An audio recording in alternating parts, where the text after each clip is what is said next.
Dear participants, welcome you all. আপনারা সবাই জানেন আমাদের আজকের টপিক অলরেডি, তাও একটু বলে নেই যে আজকের টপিক আসলে খুবই ইম্পর্টেন্ট কিন্তু অত্যন্ত নেগলেক্টেড একটা টপিকের উপর আজকে আমাদের আলোচনা হবে। ব্রড হেডিং আমাদের টপিক হচ্ছে অস্টিওপোরোসিস এ সাইলেন্ট কিলার। এর উপরে বলার জন্য বাংলাদেশের তিনজন খুবই প্রথিতযশালী স্পিকার, যারা সবাই তাদের সাবজেক্টে অত্যন্ত পরিচিত এবং অত্যন্ত ভালো স্পিকার হিসেবে পরিচিত। আমাদের আজকে স্পিকার হিসেবে আমাদের মাঝে যুক্ত হয়েছেন doctor Shahzada Selim, working as associate professor department of endocrinology, Bangabandhu Sheikh Mujib medical university, এবং ডাক্তার শাহজাদা Selim, secretary general Bangladesh endocrine society. আর doctor Shahzada Selim etiopathogenesis and effects and প্রিভিলেন্সের উপরে কথা বলবেন। আমাদের সাথে আরো যুক্ত আছেন professor doctor Mohammad Taslim Uddin, professor department of physical medicine and rehabilitation, Bangabandhu Sheikh Mujib medical university. Sir কথা বলবেন screening, diagnosis and treatment of osteoporosis নিয়ে। এবং আমাদের সাথে আরো যুক্ত আছেন professor Sheikh Jinatara Nasrin, professor department of obs and gynae, Zainul Haque Sikdar women's medical college and hospital, এবং একই সঙ্গে madam secretary general Bangladesh menopause society. এবং এই সেশনটি কেয়ার করার জন্য সম্মতি দিয়ে আমাদের সেশনকে অত্যন্ত যেটাকে বলবো সম্মানের পর্যায়ে নিয়ে গেছেন বাংলাদেশের এন্ডোক্রাইন জগতের একজন প্রবাদ পুরুষ এবং বিডি ফিজিশিয়ানস এর very big well wisher professor Mohammad Faruk Pathan sir. Sir is working as director BIRDEM academy and sir chief patron Bangladesh endocrine society. এবং আজকে আমাদের সায়েন্টিফিক পার্টনার হিসেবে যুক্ত আছে এসকে ফার্মাসিউটিক্যালস লিমিটেড। এবং হোপফুলি আমরা আজকে 3টা লেকচার নিয়ে একটা পাবলিকেশন অক্টোবর মাসে বের করবো ইসরাল মাপসের সৌজন্যে। So without doing further delay আমি আমাদের আজকে সম্মানিত চেয়ারপারসন প্রফেসর মোহাম্মদ ফারুক পাঠান স্যারকে আজকের সেশন শুরুর জন্য অনুরোধ জানাচ্ছি। Thank you. Proceed to start the program. Okay, professor doctor Taslim Uddin sir. So আজকের chairperson professor Faruk Pathan sir, আমার দুজন অত্যন্ত পরিচিত প্রফেসর শেখ জিনাত নাসরিন এবং শাহজাদা সেলিম, অনেকদিন এনাদের সাথে কাজ করেছি। ডক্টর এহসান খান, বিডি ফিজিশিয়ানস এর কর্ণধার। এই অনুষ্ঠানে যারা আছেন, যারা যোগ দিয়েছেন, সবাইকে অভিনন্দন, শুভেচ্ছা, এবং আশা করি সবাইরই স্ট্রং বোন, হেলদি লাইফ আপনারা লিড করবেন। আজকের আমাদের টপিক অস্টিওপোরোসিস এ সাইলেন্ট কিলার। আমরা জানি যে osteoporosis, World Osteoporosis Day every year, October 20. This year also, October 20, 2023 তে হয়, যেটাতে আমরা ইউজুয়ালি যে কথাটা বলতে চাই যে কিভাবে অস্টিওপোরোসিস প্রিভেনশন করা যায়। কারণ অস্টিওপোরোসিস আমরা জানি যখন ডায়াগনোসিস হয় it is already late.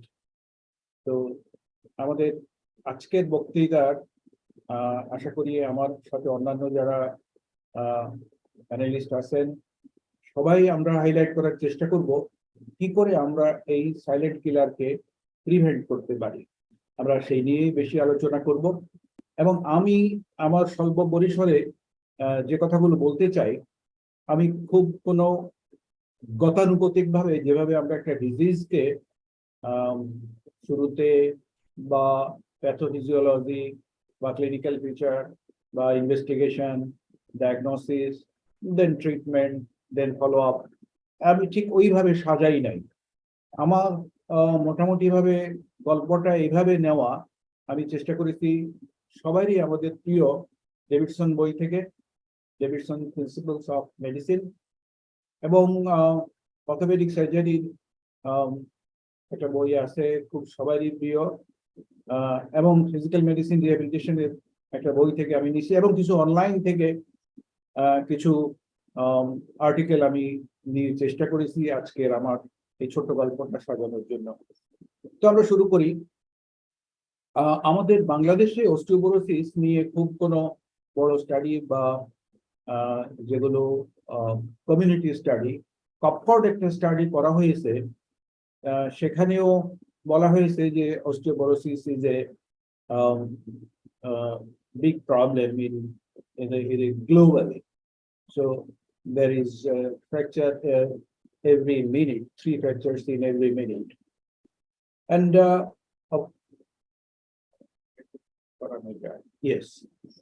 So osteoporosis affects 6% of men and 21% of women age about 50, with approximately 500 million people being affected worldwide.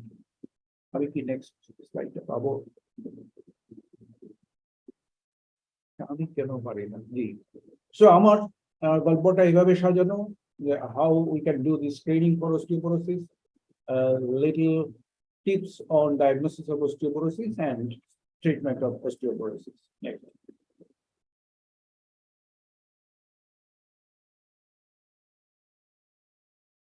What is osteoporosis? আমরা জানি যে bone is a living organ. So if there is any imbalance between the bone forming and bone mineral loss, so there is a osteoporosis. আমরা যদি একটু ডেফিনিশনটা এইভাবে বলার চেষ্টা করি যে osteoporosis is a skeletal disease, systemic skeletal disease characterized by low bone density and micro-architectural deterioration of bone tissue with a consequent increase in bone fragility. Next.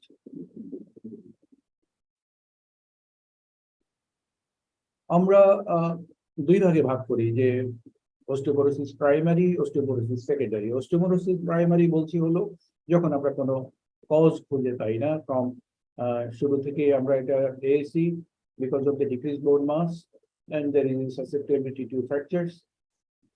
And we also call type 1 primary osteoporosis, type 2 primary osteoporosis. Type 1 is postmenopausal and type 2 is beyond men and women 75 years of age.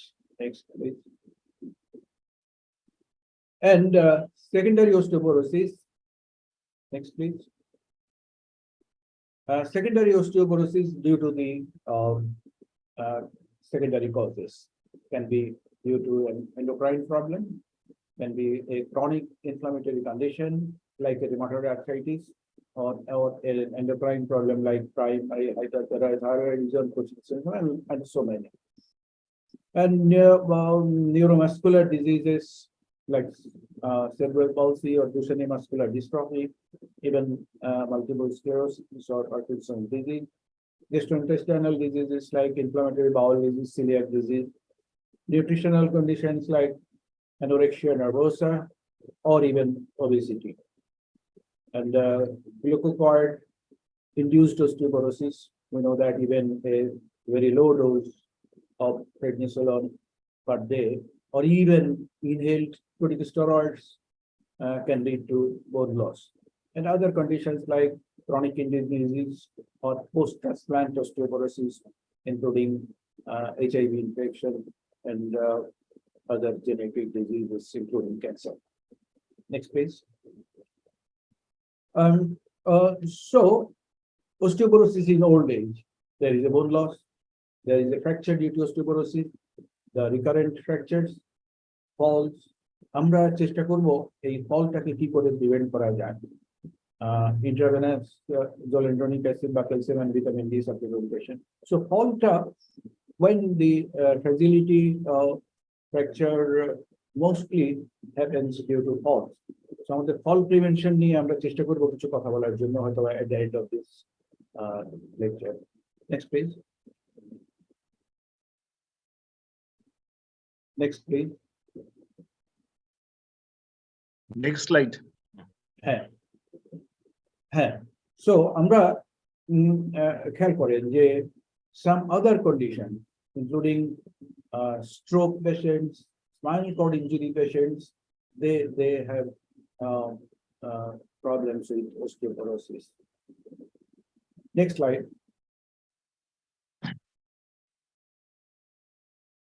আমরা যখনই screening করি বা ডায়াগনোসিসের দিকে যাই, আমাদেরকে এই বোন মর্ফোলজিটা একটু বুঝতে হবে।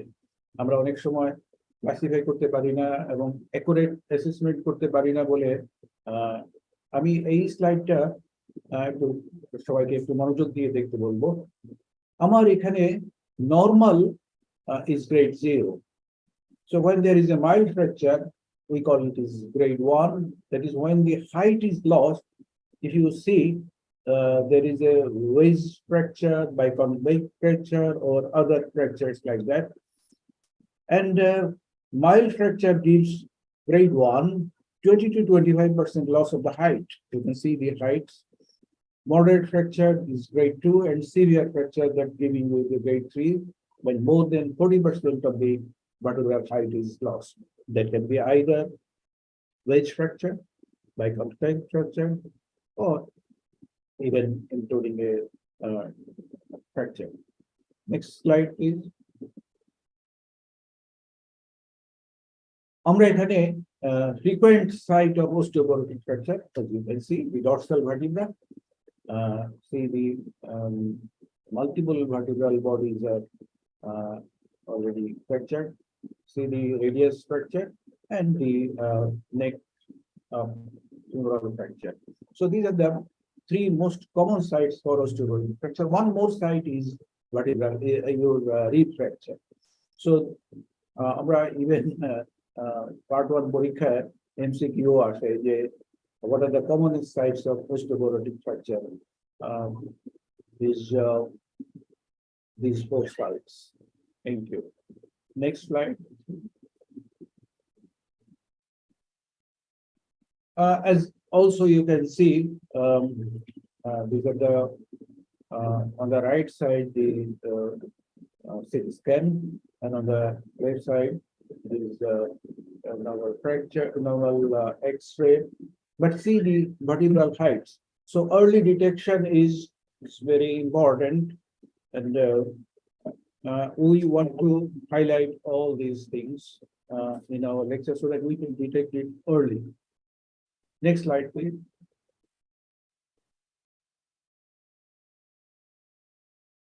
So we have described the commonest types of the osteoporotic fracture is polys fracture, vertebral fracture, femoral fracture, and the femoral neck fracture. So about 1/3 of the vertebral fractures come to the medical attention. Only 1/3. Rest remains without our notice. And among all the fractures, hip fractures are the most serious complications of osteoporosis and have an immediate mortality of about 12%. And you know, there'll be other complications later on. So treatment of hip fracture accounts for the majority of the healthcare costs associated with osteoporosis. আমি আশা করি আমাদের সাথে orthopaedic surgeon আছেন, হয়তো নারায়ণ কথা বলবেন। Next slide. আমরা screening এর জন্য শুরুতে যদি হিস্ট্রি নেই, হিস্ট্রিতে তো আমরা তেমন কিছু পাবো না, হয়তো ক্লিনিক্যাল একটা ব্যাক পেইনের হিস্ট্রি বলবেন, but most of the time patient present করবে হয়তো ফ্র্যাকচার নিয়ে অথবা একটা ডিফর্মিটি নিয়ে। সো আমরা যে স্ক্রিনিং এর জন্য the gold standard investigation is DEXA, DEXA, dual X-ray energy radiation, অথবা DXA বলি আমরা বলি। আমি এই স্লাইডটা ডেমনস্ট্রেশন করতে নিয়েছি। So what are the indications for DEXA? Dual X-ray, so it is a radiation, we should remember it. Low trauma fracture is more than 20 years. Clinical risk factors and 10-year fracture is more than 10%. And glucocorticoid therapy, আমরা বলেছি, even low dose prednisolone daily for 3 months. So you need a BMD investigation if any patient takes low dose prednisolone for 3 months, more than 3 months. And also for baseline and follow-up assessment of response to osteoporosis to treatment, assessment of progression of osteopenia to osteoporosis, and age less than 50 years, and strong risk factors for osteoporosis. So these are the commonest indications for DICSA. Next slide. আমরা এখানে একটা online form নিয়ে দিয়েছি, আর সেটা হলো FRAX tool, FRAX, FRAX, WHO fracture assessment risk assessment tool, যেটা 10 বছরের রিস্ককে প্রেডিক্ট করে। এটা একটা সেলফ কোশ্চেনিয়ার, 1 থেকে 12টা ইনফরমেশন এখানে আছে।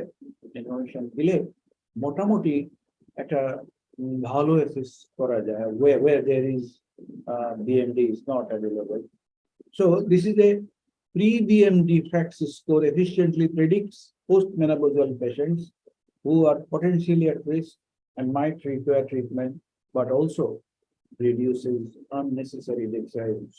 So where you cannot do DICSA, I recommend you can ask for the FRAX score. This is available online. Next slide, please.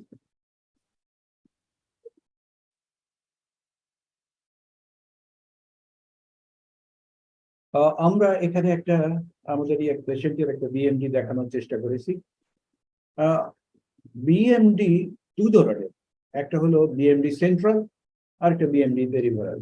তো BMD সেন্ট্রালের আমরা করি spine and femoral neck femur, আর আরেকটা হলো বিএমডি পেরিফেরাল, যেখানে আমরা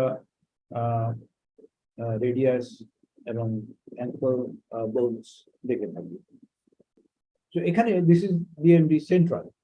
বিএমডি সেন্ট্রালে আপনি দেখেন এখানে BMD measured at AB lumbar spine, BMD measured at femoral neck, left, right, femur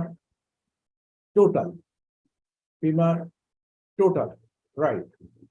এখন এখানে দেখেন the score is here minus 3.2, minus 2, minus 2.7, minus 2.2, minus 2.8. And here you see, this is, we call it a T score. So there is another score, Z score. আমরা Z স্কোরটা পরে বলি, এখন এখানে T স্কোরটাই বলি। So T score যদি more than minus 2.5 হয়, তাহলে আমরা সেটাকে বলবো osteoporosis। আর গ্রেড 0 যদি হয়, মানে তাহলে সেটাকে বলবো আমরা নরমাল বোন। সো minus 2.5 to 0, সেটা এখানে দেখেন একটা অস্টিওপেনিয়া আছে। So normal, osteopenia and osteoporosis, এইভাবে আমরা ক্লাসিফাই করতে পারি। Next slide please.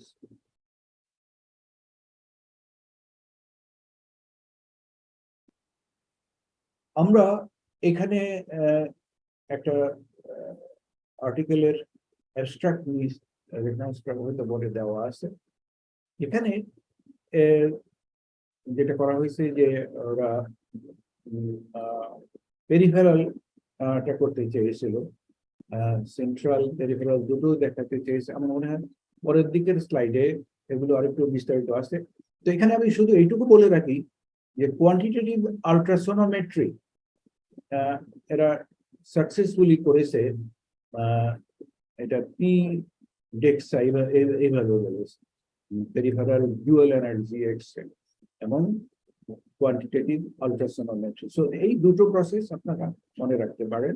যদিও এগুলো অ্যাকুরেটলি ডিটেক্ট করে না বা ওইভাবে করা যায় না, কিন্তু in absence of central DEXA এগুলো আমরা পেরিফেরাল ডেক্সাও করে থাকি। বিশেষ করে এগুলো করা হয় বিশেষ করে কোনো ফিল্ড স্টাডির জন্য বা কমিউনিটি সার্ভে স্টাডি করার জন্য বা কমিউনিটি স্ক্রিনিং এর জন্য, বিএমডির জন্য করা হয়। Next slide please. আমরা এটা বলেছি যে BMD score related to age. Here is the, you can see the line for normal, and you can see the minus 2.5 grade is the osteopenia, and then more than 2.5 is osteoporosis. And এখানে দেখানো হয়েছে যে bone density in disco and in aging years. Of course, this is male here and female here. Next slide, please.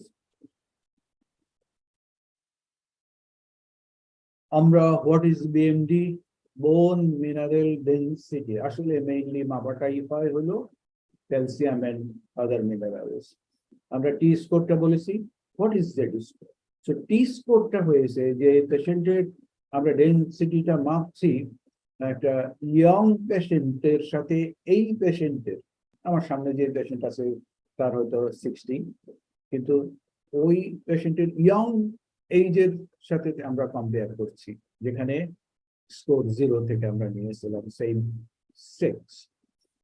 So এখানে আমরা বলেছি -2.5 or less হলে সেটাকে আমরা osteoporosis বলেছি। But Z score is more important, যেখানে আমরা এটাকে করতে পারি চিলড্রেনের জন্য এবং প্রিমেনোপজাল বা secondary causes of osteoporosis detect করার জন্য আমরা জেড স্কোরটা করে থাকি, যেটা কম্পারিজন করে বোন ডেনসিটি করে হলো আমরা ওই পেশেন্টের same age, same sex, same body size, মানে এটা খুবই ইম্পর্টেন্ট এবং এটা অনেক সময় টি স্কোরের থেকে জেড স্কোরটাই অনেক গুরুত্বপূর্ণ হয়ে যায়। আমরা এটা জানতে পেরেছি what is the usefulness of BMD. BMD identify and diagnose osteoporosis. It measured the risk of fracture and also monitor the effectiveness of osteoporosis treatment. Next slide, please. এই শব্দটা একটু জানা উচিত, কেন ফ্যাসিলিটি ফ্র্যাকচার অনেকগুলো দুনিয়াব্যাপী ওয়ার্ল্ডের বিভিন্ন জায়গায় ফ্যাসিলিটি ফ্র্যাকচার অনেক আন্দোলন আছে। অনেকে হয়তো ফ্যাসিলিটি ফ্র্যাকচার অনেকগুলি গ্রুপ আছে যেখানে আমরা অনেকে মেম্বারও। So fragility fracture used to describe a fracture that occurs to a very trivial trauma or fall from standing height or loss. These are the typical of osteoporosis. And the majority of people who suffer a fragility fracture do not have osteoporosis. Some have normal BMD, but most have osteopenia. আমি কি কথাটা বুঝাতে পেরেছি? Fragility fracture হচ্ছে most cases of osteopenia can occur. So আমাদেরকে ওই স্টেজটাও ধরতে হবে, because the fracture, fragility fracture do not have osteoporosis. Next slide, please. আমরা কাদেরকে রিস্ক বলবো?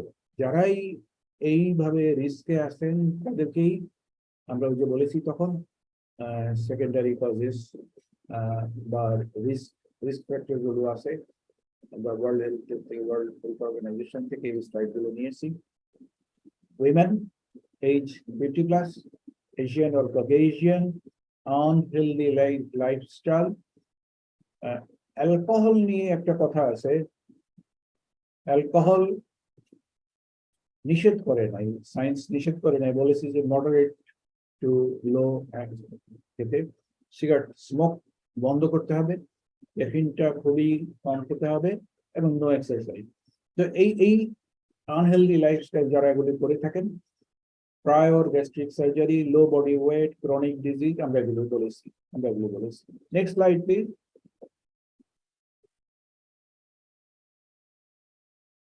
আমার স্লাইড গুলো। সো এখানে আমরা এইরকম একটা ডিফর্মিটি নিয়ে এই পেশেন্ট আসছে, তার কোনো পেইন নাই। সো আমরা একটা ক্লিনিক্যাল প্রেজেন্টেশন এভাবে পাই যে back pain, height loss, spinal deformities, spine, wrist and hip fractures, আমরা এরকম সিমটম নিয়ে পেশেন্ট পেতে পারি। Next please, next slide. এইটা আমরা দেখিয়েছি। এই দিকের স্লাইডটা যদি একটু দেখি যে খেয়াল করেন, এই যে এখান থেকেই ফ্র্যাকচারটা শুরু হয়েছে, যেখানে এটা হলো হিপের base, humerus and clinical vertebral. মেইলের ক্ষেত্রে এখানে দেখেন 65 onwards and female is much earlier. Next slide, please. সেটাই আমরা দেখিয়েছি যে দেখেন এই যে ফ্যাসিলিটি ফ্র্যাকচার হয় যখন ডেন্সিটি বোন ডেন্সিটি মোস্টলি অন অস্টিওপেনিয়া থেকে শুরু হয়। Next slide please. এটা একটা অ্যালগরিদম। অ্যালগরিদমটা আপনি সেকেন্ডারি ফ্র্যাকচার প্রিভেনশন যেখানে ফ্যাসিলিটি ফ্র্যাকচার আছে, প্রাইমারি ফ্র্যাকচার প্রিভেনশন আমরা যেগুলো বলেছি একটা রিস্ক ফ্যাক্টর যেখানে আছে ওই রিস্ক ফ্যাক্টর গুলোকে অ্যাড্রেস করতে হবে। Next slide please. এইটারও ওইটার কন্টিনিউয়েশন যে অ্যালগরিদম যেখানে অস্টিওপেনিয়া আছে, এজ 65, লাইফস্টাইল, তখন এজ 65 হলে জলেন্ড্রনিক অ্যাসিড। আমি এই স্লাইড তো আরেকটু পরে বলি কারণ এগুলি নিউয়ার ড্রাগ আছে কিছু রোমাসুলফ্যান। আরেকটা স্লাইড আছে, এটা একটু complicated. Next slide please. Next. Hello, next. Next slide. Next. হ্যাঁ, সো আমাদের আরো কিছু ইনভেস্টিগেশন লাগবে। আমরা স্ক্রিনিং করেছি এবং সেকেন্ডারি অস্টিওপোরোসিস বা সাসপেক্টেড কেসে কোনো আমাদেরকে এগুলো দেখে নিতে হবে for detection of the secondary causes. আমরা বলেছি যে kidney disease, liver disease, inflammatory bowel disease এগুলো আমরা বলে ফেলছি। Next slide. আমরা একটু নন ফার্মাকোলজিক্যাল থেরাপির দিকে দেখি যে how to lower fracture score and fracture balance diet. Balance diet বলা হয়েছে at least 1 gram protein per day, adequate calcium supplementation when the age is more than 50 years, minimum 1200 gram per day of calcium from diet. So calcium টা খুবই গুরুত্বপূর্ণ। You take the calcium from diet and as well as supplement, and it should be in divided doses, not in a single doses. And other adults, they take about 1 gram per day calcium. Of course, we need to take vitamin D3 at the same time for calcium beta metabolism and absorption. Stop smoking, alcohol consumption, less than moderate. Weight bearing exercise. Weight bearing exercise বলতে আমরা cycling, swimming এগুলিকে বলি। Wait bearing exercise বলতে আমরা বুঝেছি একটু, I'm sorry, this spelling is brisk walking, dancing, aerobics, even stair climbing. Stair climbing এর অনেকের জন্যই করা যায় না, আবার হাঁটু ব্যথা বাড়বে। So এইটা অনেক সময় মানা যায়। Adequate BMI, minimize risk of falls. This is very important because আমরা করি কি যখনই এজ 60, 65, 70 তখন অনেকেই ক্যাটারাক্টের রোগী, অনেকগুলো ওষুধপত্র খায় যেগুলি ড্রাউজি ফিল হয়, অথবা শো যে জুতা আমরা পরি সেই ভালো গ্রিপ থাকে না, হাতে ওয়াকিং স্টিক থাকে যেটা পিছলে যায়। সো আমাদেরকে এই সারফেস গুলি খেয়াল রাখতে হবে, লাইটিং গুলো ঠিক রাখতে হবে, পলিফার্মেসি অ্যাভয়েড করতে হবে। এটা আমাদের জন্য একটা ভালো পরামর্শ। Next slide.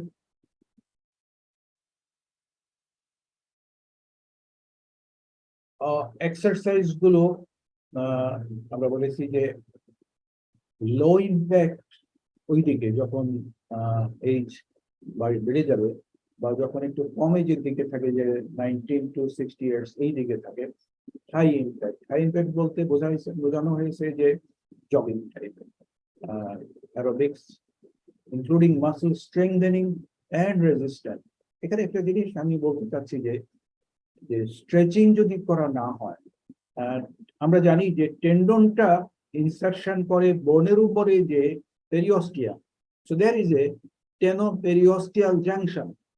এই টেনোপেরিওস্টিয়াল জাংশনে আপনাকে যদি পুল করতে হয়, so you need a stretching exercise, stretching for the muscles, for the tendons, from the টেনোথেরিয়াস্টিয়াল junctions, তাহলে আপনি অ্যাডিকুয়েট ব্লাড সাপ্লাই গুলো পাবেন এবং এই যে শেয়ারিং যে ফোর্সটা হবে along the length of the bone, তাহলে ওটা স্ট্রেংথেন হবে। ঠিক সেভাবেই যারা এইজ 50 আর মোর ওয়েট বেয়ারিং এক্সারসাইজ করবেন, অনেকেই এগুলি ওই একটা group class, group exercise sessions অথবা প্লেইং এর নন কন্ট্যাক্ট গেম, মানে এই বয়সে যদি কেউ নন মানে পায়ের সাথে পা লাগা বা ধাক্কা লাগা এই গেমগুলো অ্যাভয়েড করতে হবে। সো আমরা বলেছি swimming and cycling is not categorized as a weight bearing exercise. Next slide, please.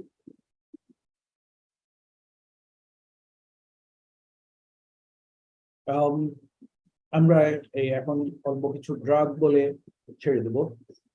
আমরা এখানে ড্রাগ গুলোকে এইভাবে ক্যাটাগরাইজ করেছি। বিসফসফোনেটের মধ্যে এখানে আমরা তিনটা বলেছি, অ্যালেন্ড্রনিক, ইভানড্রনিক, রেসিট্রনিক, আর এটা হলো জলেন্ড্রনিক অ্যাসিড। তো অ্যালেন্ড্রনিট অরালি দেওয়া হয়, ইভানড্রনিট অরালি দেওয়া হয়, রেসিট্রনিট অরালি দেওয়া হয়, জলেন্ড্রনিক অ্যাসিড আইভি দেওয়া হয়। ইন্ডিকেশন হলো initial treatment অরালি or following anabolic treatment or denosumab, মানে কি আমরা নিচে ডেনোসোমা আছে যেটা এইটা এই র্যাঙ্কাল ইনহিবিটর, যেটা দেওয়া হয়। মানে ডেনোসোমা দিলেন, ডেনোসোমা একটা ইনজেকশন, সাবডেভিনাস ইনজেকশন দেওয়া হয় every 6 months, 160 milligram every 6 months। এইটা দিয়ে তখন এখানে যেতে হবে আবার বিসফসফোনেটের এই গ্রুপে যেতে হবে, দিতে হবে। সো এবং ডিউরেশনটা এখানে বলা আছে এবং ইন্ডিকেশন বলা হয়েছে যে অস্টিওপোরোসিস যেভাবে আমরা ক্যাটাগরাইজ করেছি, কতদিন দিবেন, consider up to 10 years of oral bisphosphonate and up to 6 years of IV zoledronic acid. Zoledronic অ্যাসিডের একটু সাইড ইফেক্ট অনেক বেশি, ইভেন পেশেন্ট কমপ্লায়েন্স খুব ভালো হয়। অনেকেরই জ্বর আসে, অনেকেরই গ্যাস্ট্রোইন্টেস্টাইনাল প্রবলেম গুলো আছে। Denosumab is better tolerated drug, but still it's not free from side effects. Next slide, please. Next, okay, this one is selective estrogen receptor modulator. এগুলি আমরা এরালাক্সিফেন দিয়ে থাকি বা হরমোন রিপ্লেসমেন্ট থেরাপি, এগুলো সবগুলোই আমি হয়তো আরেকটা স্লাইডে ওখানে দেখাবো যে ক্যাটাগরাইজ করে নিতে হবে, যে এক একজনের জন্য মানে ইন্ডিভিজুয়ালাইজ করে করে করে নিতে হবে যে কাকে আমরা কোনটা দেবো। আমি ফেস টু ফেস আরেকটা স্লাইড নেক্সট দেখানোর চেষ্টা করব। সবগুলোই কিছু কিছু সাইড এফেক্ট আছে, তো ওয়েট করতে হবে, মানে আমাকে কোন সাইড ইফেক্টটা বাদ দিয়ে কোনটাতে যাব সেদিকে ওয়েট করেই প্রেসক্রিপশনটা দিয়ে দেওয়া, পরামর্শটা দেবো আমি। Next slide.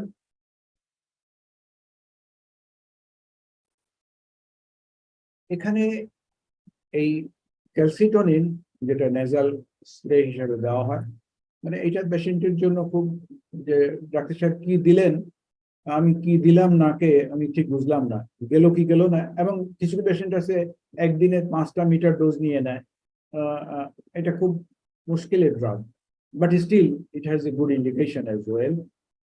ঠিক এখানে টেরিপ্যারাটাইড অথবা অ্যাভালোপ্যারাটাইড, এই দুটো ড্রাগ যখনই আমরা খেয়াল করেন টি score more than 3 or less or multiple risk factors, these two drugs, teriparatide, these two drugs are very much indicated in severe cases of osteoporosis and multiple vertebral fracture, these things.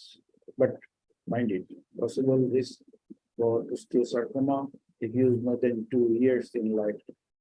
So we need to take care of it. Next slide, please. আমরা এই slide গুলো নিয়েছি American family physicians থেকে, যে নতুন একটা drug, এটা আমাদের মার্কেটে এখানে নাই, রোমোসুজুম্যাব, স্ক্লেরোস্টিন বাইন্ডিং অ্যানালগ, এটাও দেওয়া হচ্ছে এবং in severe cases severe osteoporosis দিতে বলেছে আপ টু 1 year।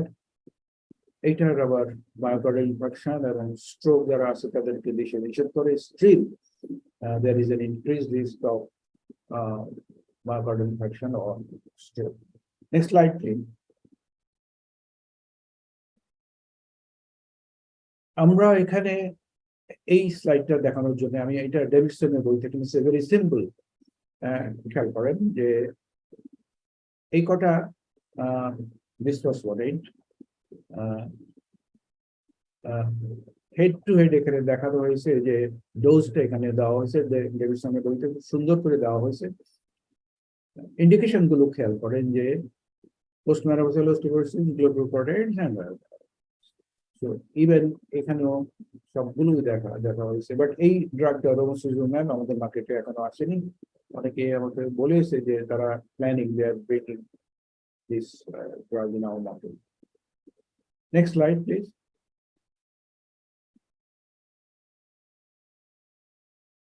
মোটামুটি ভাবে আমরা এটা দেখানোর চেষ্টা করেছি যে comparative efficacy of safe pharmacological interventions for osteoporosis in post-menopausal women. মোটামুটি ভাবে এইটাই আর কি। denosumab was statistically superior to placebo in preventing new vertebral and non-vertebral fractures and in preventing clinical fractures. Head to head আসলে সবগুলি, এবং এই teriparatide বলা হয়েছে যে new vertebral and non-vertebral fracture than placebo comparative.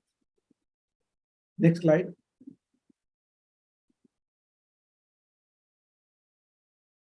এখন এই interventions for vertebral fracture, surgical considerations for femur radial osteoporotic fracture case, and then rehabilitation of the post fracture post surgical cases. আমি আর দুটো তিনটে slide বলে শেষ করব।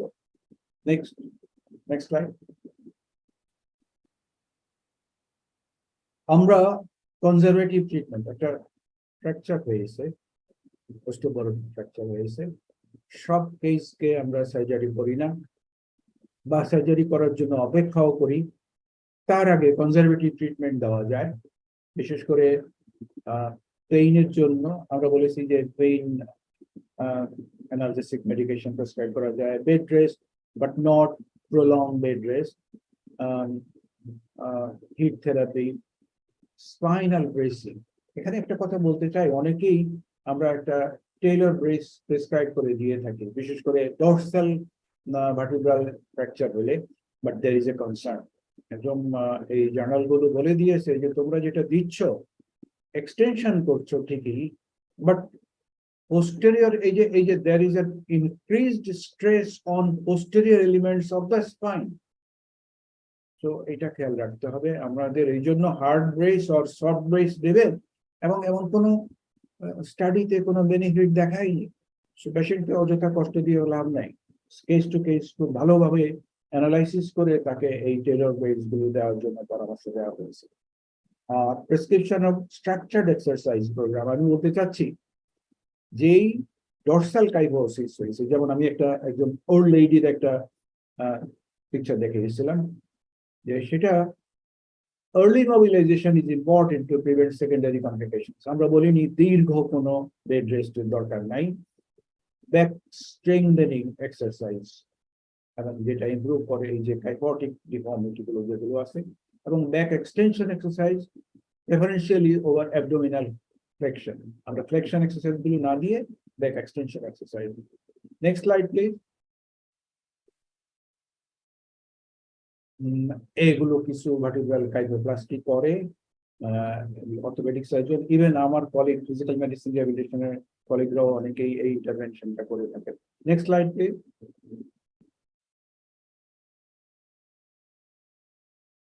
আমার মনে হয় এই স্লাইড গুলো আমরা ছেড়ে দিই। Vertebral augmentation including vertebroplasty, kyphoplasty, এগুলো কিছু কিছু সিলেক্টিভ কেসে করা হয়, but not in all case. Next slide. আমি সামারি করছি। This is a BMJ best practice summary. Osteoporosis is asymptomatic until fracture occurs. So we should detect the cases before a fracture happens. Diagnosis is based on history, prior fragility fracture or low bone mineral density, screening for individual risk factors as we have described, adequate calcium, adequate vitamin D, adequate diet, balanced diet. Exercise, we have described the weight bearing exercises, low impact and high impact exercise. We have described the drugs, which one is for which cases, when in mild osteoporosis, moderate osteoporosis, severe osteoporosis, in osteopenia, which drug, which one is, and also should receive a sequential therapy.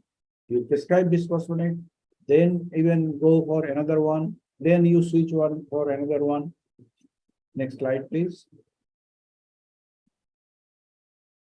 I want to thank you all. If there is anything we may be discussed later. Thank you so much. Thank you very much, sir. Thank you. Excellent presentation. খুবই সহজবোধ্য, খুবই palatable. Thank you very much sir. আসলে আপনার প্রেজেন্টেশনটা যেটা ছিল এটা মনে হয় যে মানে 3-4 দিন নিয়ে করা যেত, কিন্তু আপনি এত 30 মিনিটসের মধ্যে এত সুন্দর সামারাইজ করেছেন, অসাধারণ। হাবিবা, তুমি ক্লোজ করে দাও, তুমি এটা স্লাইড শেয়ারটা অফ করো। Thank you very much sir. এবং আসলে স্যার আজকে অত্যন্ত বিজি স্কেডিউলের মাঝে আমাদেরকে টাইম দিয়েছেন। Thank you very much. Over to our next presenter with permission of our chair, doctor Shahjada Selim. Thank you. আমার স্লাইড দেখা যাচ্ছে না? Clear sir. ওকে। আসলে স্যার অনেক কিছু কভার করে ফেলেছে। এর মধ্যে কিছু কিছু অংশ আমি চেষ্টা করব রিপিট না করে যেটুকু করা উচিত সেটুকু। ফারুক পাঠান স্যার সভাপতি হিসাবে আছেন আজকে অনুষ্ঠানের, এবং আমি খুব গর্বের সাথে বলি যে স্যার আমার মেন্টর। আমি সবসময় চেষ্টা করছি এন্ড্রোকাইন প্র্যাকটিসে স্যারকে ফলো করা, এবং জিনাতারা ম্যাডাম আছেন, উনিও খুবই রিনাউন্ড। আর তসলিম স্যার তো ইলাবোরেট করেছেন। বিডি ফিজিশিয়ানকে এবং যারা পার্টিসিপেট করে সকলকে ধন্যবাদ জানাচ্ছি। ইটিওপ্যাথোজেনেসিস অ্যান্ড প্রিভিলেজ ডেফিনেশন স্যার বলেছেন, আমি সেজন্য রিপিট করছি না। এখানে একটা জিনিস দেখেন যে নর্মাল বোন আর অস্টিওপরোটিক বোনের দুটো স্ট্রাকচার কম্পেয়ার করা হচ্ছে, লং বোন একটা ভার্টিব্রাল বোন। তো এখানে দেখে খুব স্পষ্ট বোঝা যাচ্ছে যে অস্টিওপরোটিক বোনে যে বোন লস হয়েছে, কিন্তু তার চেয়েও বড় ঘটনা যেটা ঘটতে পারে যে অনেক সময় বোন লসটা খুব বেশি না হলেও স্ট্রাকচার গুলো এমন হতে পারে যে দেখে মনে হয় যে অনেকটা ভালো আছে, কিন্তু strength of the bone may be reduced. এবং স্যার একটু আগে যেটা বললেন যে ফ্র্যাজাইলিটি ফ্র্যাকচার হয় বেশি অস্টিওপেনিক গ্রুপের মধ্যে। তো অস্টিওপেনিক ওই গ্রুপের মধ্যেই আসলে এরকম একটা থাকতে পারে যে দে আর পোটেনশিয়ালি ফ্রেজাইল, বাট যদি আমরা এক্সরে করি বা অন্য কোনো কিছুতে আমাদের কাছে অনেকটা খাওয়াবিক মনে হতে পারে, কিন্তু ইউজুয়ালি যখন ক্লিয়ার কাট অস্টিওপোরোসিস ডেভেলপ করে নর্মাল বোনের চেয়ে সেই বোনটা, আমি সহজ বাংলা যদি বলি, অনেকটা ঝাঁঝরা দেখা যাবে। এখন এগুলো কিছু কম্পারিজন। এখন এটিও স্যার বলেছেন, এটা ডব্লিউএইচও যে টি স্কোর এবং জেড স্কোরের ক্ষেত্রে আমি শুধু একটা জিনিস হাইলাইট করি, যদি আমার টার্গেট থাকে যে এটা পোস্ট মেনোপজাল অস্টিওপোরোসিস অথবা প্রাইমারি অস্টিওপোরোসিস ডায়াগনোসিস করব, তাহলে টি স্কোর ইজ এনাফ। কিন্তু যখন সেকেন্ডারি অস্টিওপোরোসিস আর osteoporosis in young specially men or pre menopausal women, তখন কিন্তু আমাদের জেড স্কোরকে ব্যবহার করতে হবে, এবং মানে 2.0 আর মোর হলে সেটি কিন্তু অস্টিওপোরোসিস ক্যাটাগরাইজ করতে হবে। এখন এটি খুব রিসেন্ট ওয়ার্ল্ড অস্টিওপোরোসিস ফাউন্ডেশনের ডেটা থেকে আমি, আমার যে অংশ ছিল এটিওপ্যাথোলজি এবং এপিডেমিওলজিক্যাল ডেটা উপস্থাপন করে স্যার কিছু করেছেন। World wide 1 in 3 women and 1 in 5 men aged 50 years and over will sustain a fragility fracture due to osteoporosis in their remaining lifetimes. By 2050, the worldwide incidence of hip fractures in men is projected to increase by 310% and by 240% in women compared to 1950. এখন যারা participant আছেন তাদেরকে আমি এই প্রশ্নটা করতে চাই, আপনারা কেউ উত্তর দিবেন যে এই 2050-তে গিয়ে কেন ফ্র্যাজাইলিটি ফ্র্যাকচার হিপ ফ্র্যাকচার মেনে এত বেড়ে যাবে দেন women. Worldwide, osteoporosis causes more than 8.9 million fractures annually, resulting in an osteoporosis fracture every 3 seconds. যেমন বাংলাদেশের ক্ষেত্রে আমাদের ডেটার খুব ঘাটতি আছে, খুব স্মল স্কেল কিছু স্টাডি আছে আমাদের দেশে, আমাদেরও আছে একটা দুটো। Based on the WHO definition of osteoporosis, it is estimated that approximately 500 million men and women worldwide may be affected. In women, osteoporosis accounts for more days in hospital than breast cancer. এটা একটা খুবই important, কারণ আমরা ভুলেই যাই যে osteoporosis fracture অস্টিওপোরোসিসের related hospital stay অনেক সময় অন্য অনেক কেসে, স্পেশালি ব্রেস্ট ক্যান্সার চেয়ে বেশি হতে পারে, হার্ট অ্যাটাকের চেয়ে বেশি হতে পারে, ডায়াবেটিসের বেশি হতে পারে, এবং other many diseases. In men, fracture risk is up to 27% higher than the risk factor of prostate cancer. এটাও আমরা কিন্তু অনেক ক্ষেত্রে না ভাবা না বোঝার একটা অবস্থার মধ্যে থেকে যাচ্ছি। Vertebral spine fractures can lead to back pain, height loss, deformity, immobility, increased number of bed days in hospital and reduced pulmonary function. কিন্তু এই ক্ষেত্রে আবারও generally osteoporotic fracture is asymptomatic. A man 65 years of age with one vertebral fracture has a 1 in 4 chance of another fracture over 5 years. After a hip fracture, approximately 60% require assistance a year later and 20% will require long-term nursing care. তাহলে যে কোনো মূল্যেই আমরা যদি হিসাব করি যে disability, huge disability and hospital stay.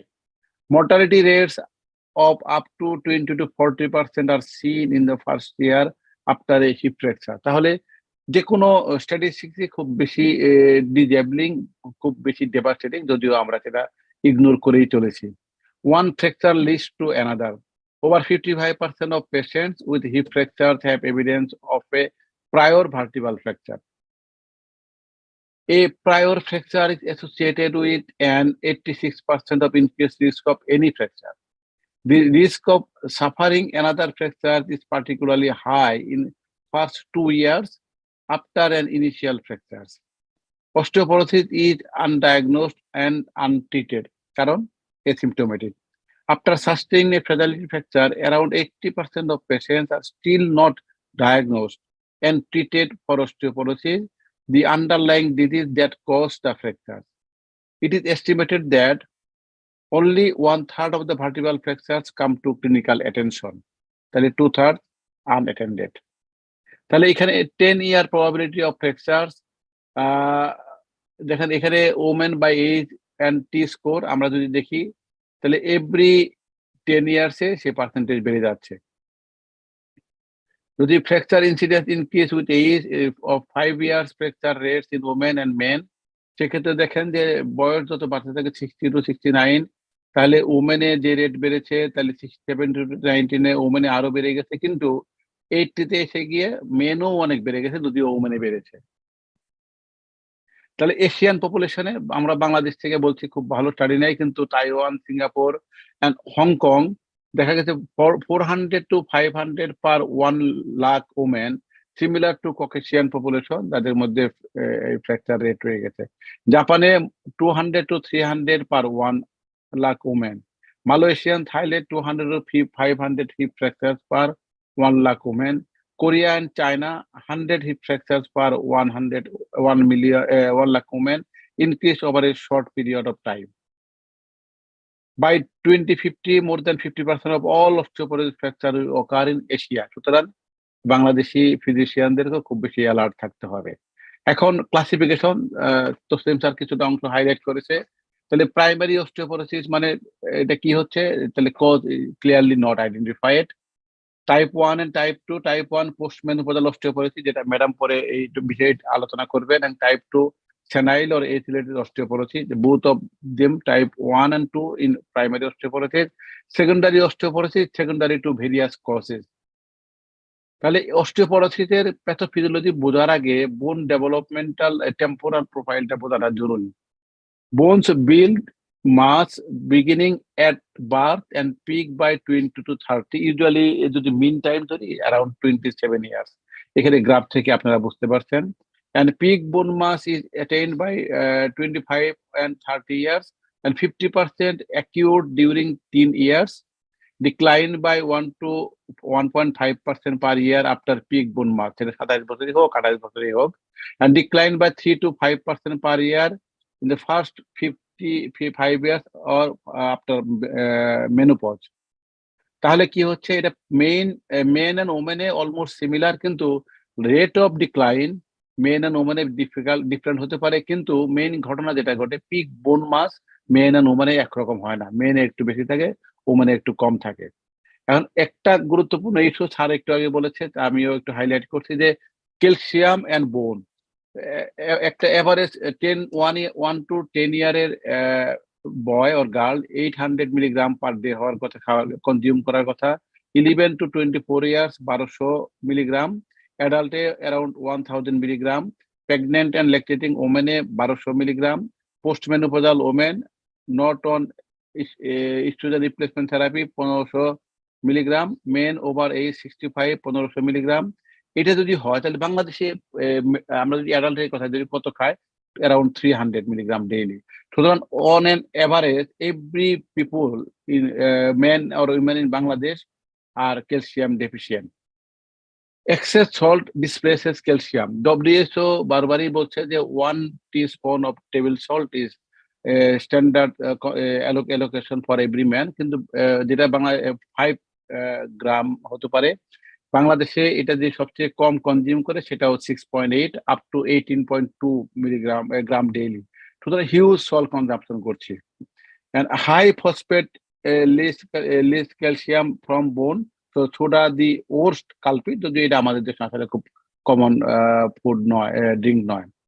Vitamin D, আমাদের বহু স্টাডি হয়ে গেছে, every study found that high prevalence of vitamin D deficiency, কিন্তু সবচেয়ে রোবাস্ট স্টাডি যেটা আমাদের IPHN সম্পন্ন করেছে, পাবলিকেশন হয়নি কিন্তু ডিসেমিনেশন হয়েছে, সেখানে তারা দেখেছে ওভারঅল বাংলাদেশে 68.7%, মানে প্রায় 70% পিপল আর ভিটামিন ডি ডেফিসিয়েন্ট। সুতরাং ভিটামিন ডি আমরা সবাই জানি যে ভিটামিন ডি বোন ফর্মিং অ্যাক্টিভিটিতে, বিশেষ অস্টিওব্লাস্টিক অ্যাক্টিভিটিতে one of the most dominant driver. Magnesium ডেফিসিয়েন্সিতেও আমাদের দেশে আছে। আমরা একটা স্টাডি পাবলিশ করেছি, ফারুক পাঠান স্যারও ছিলেন, যে আমরা আমাদের ডায়াবেটিক পপুলেশনের মধ্যে সিভিয়ার ডেফিসিয়েন্সি অফ ম্যাগনেসিয়াম পেয়েছি। প্রোটিন ইনটেক, পৃথিবীতে বাংলাদেশ প্রোটিন কনজামশনের লোয়েস্ট লেভেলে রয়ে গেছে। সুতরাং every person is protein deficient, তো আমাদের সকলকে প্রোটিন কনজামশন বাড়াতে হবে।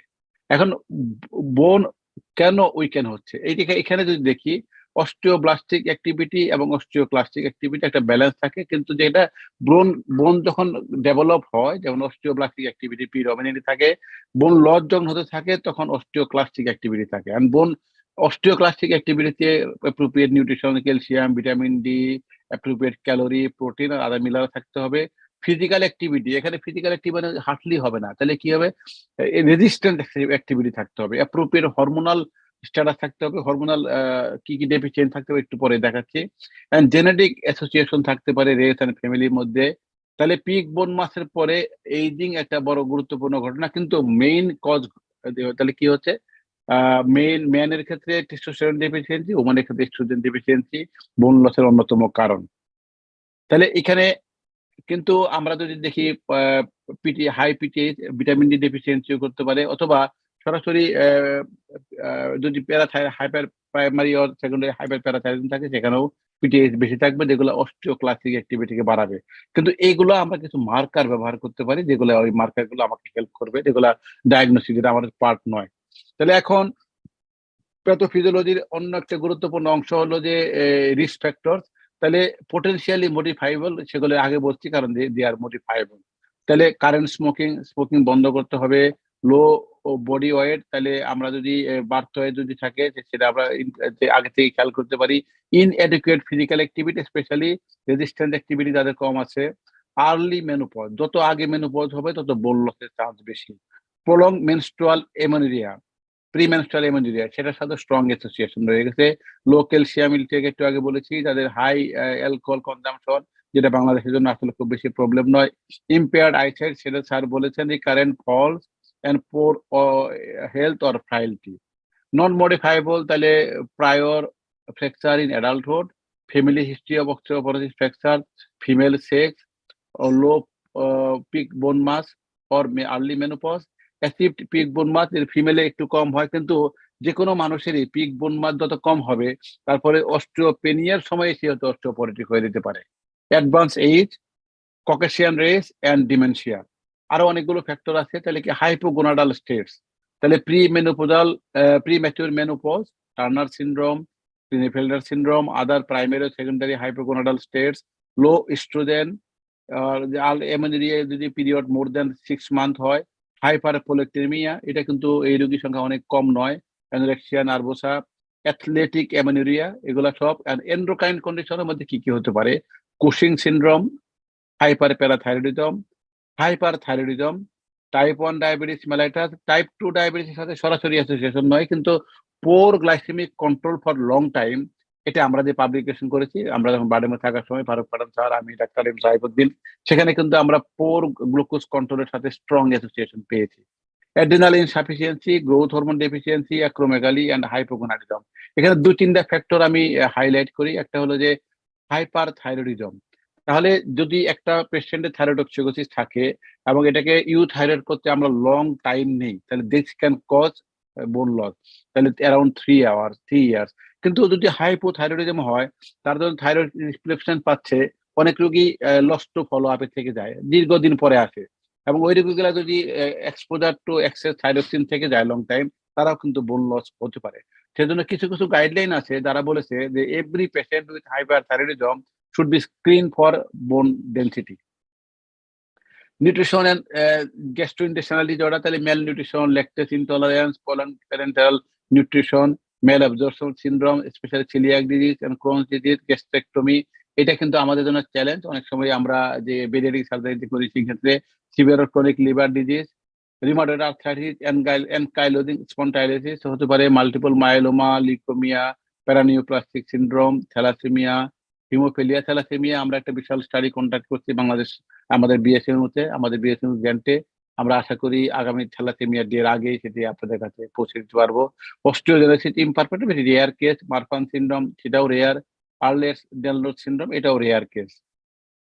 আদার ডিজঅর্ডার কি হতে পারে? Immobilisation due to any cause, COPD, এটা কিন্তু বাংলাদেশের জন্য very common condition. Multiple sclerosis এবং sarcoidosis not common. Systemic glucocorticoid, এটা নিয়ে আমাদের জন্য একটা বিশাল চ্যালেঞ্জ। তাহলে এটা হতে পারে আইট্রোজেনিক, এটা হতে পারে অ্যাবিউজ, বিশেষ করে ড্রাগ সেলার। অল্টারনেটিভ মেডিসিন যেগুলো আছে আপ টু হোমিওপ্যাথি, তার বিশাল অংশের মধ্যে ইনজুডিশিয়াস ইউজ অফ গ্লুকোকর্টিকয়েড রয়ে গেছে। সাইটোটক্সিক ড্রাগ, এগুলো আসলে আমাদের উপায় নেই, অনেক সময় ব্যবহার করতে হচ্ছে। সাইক্লোস্পোরিন, অ্যান্টিকনভালসেন্ট আমাদের অনেক ক্ষেত্রে ব্যবহার করতে হচ্ছে, স্পেশালি হেপারিন ইউজ, এবং আমরা এই কোভিডে আরো অনেক বেশি করেছি। এক্সেসিভ থাইরয়েড, ব্যাখ্যাটা আমি একটু আগে বলেছি। তাহলে এখন আমার আজকে এ পর্যন্তই। এরপরে আমার মনে হয় স্যার যদি তসলিম স্যার থাকেন তো ভালো, না হলে আমরা সেশনের পরে জয়েন করব। Thank you everybody for listening to me. Thank you very much, thank you sir for wonderful presentation. আমার মনে স্যার আমি আমাদের আরেকটা প্রেজেন্টেশন বাকি আছে, তারপর আমরা কোশ্চেন নিব। Now over to professor Sheikh Jinatara Nasrin madam for today's last presentation. Thank you very much. Well, at the outset of my talk, it's my pleasure and I'm honored, and I would like to extend my deep gratitude and thanks to the BD physician, especially Dr. Hassan, to arrange such a wonderful time given. Thank you very much. Honorable Chairperson, my voice.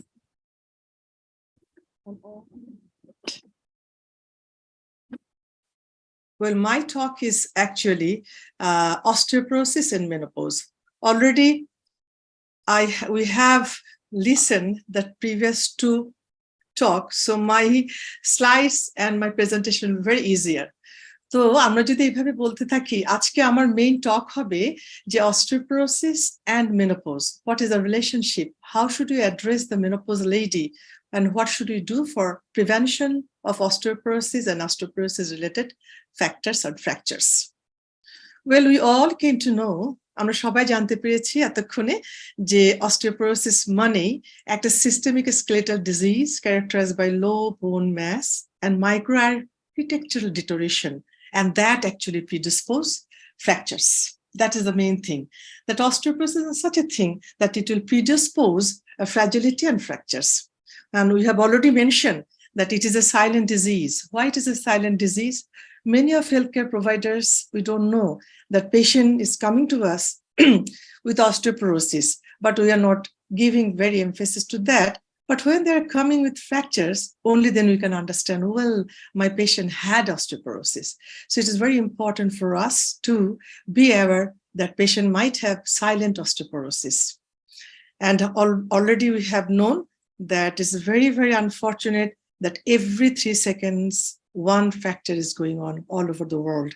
And osteoporosis is the sorrows of women and men. Sorry. So my objectives of talk today, why osteoporosis is more common in menopausal women? What are the risk factors for these women? When should we actually suspect and diagnose? How to prevent osteoporosis and its related fractures? What is the treatment and role of MHT? I don't have any disclosure.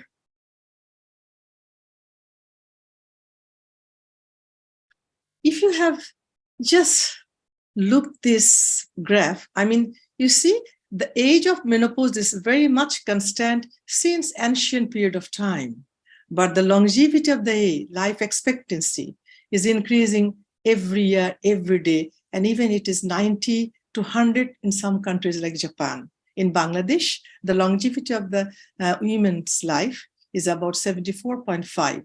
So we can easily understand the huge number of women, and almost they will expend their more than half of 1/3 of lifespan or 1/2 of their lifespan in menopause and post beyond menopausal state. And then the consequence is the osteoporosis. So osteoporosis is not in Bangladesh. All over the world, it is a public health burden. So why we're so much concerned about osteoporosis? Because the osteoporosis results fracture, and that leads chronic pain, disability, depression, bed-bound, reduced quality of life, social isolation, loss of job, loss of self-esteem, depression, and huge expenditure, economic burden, and finally, the premature death. That is why we have to stop the osteoporotic fracture and osteoporosis. Just if you look at this graph, we can compare what is the burden of osteoporotic fracture in the world.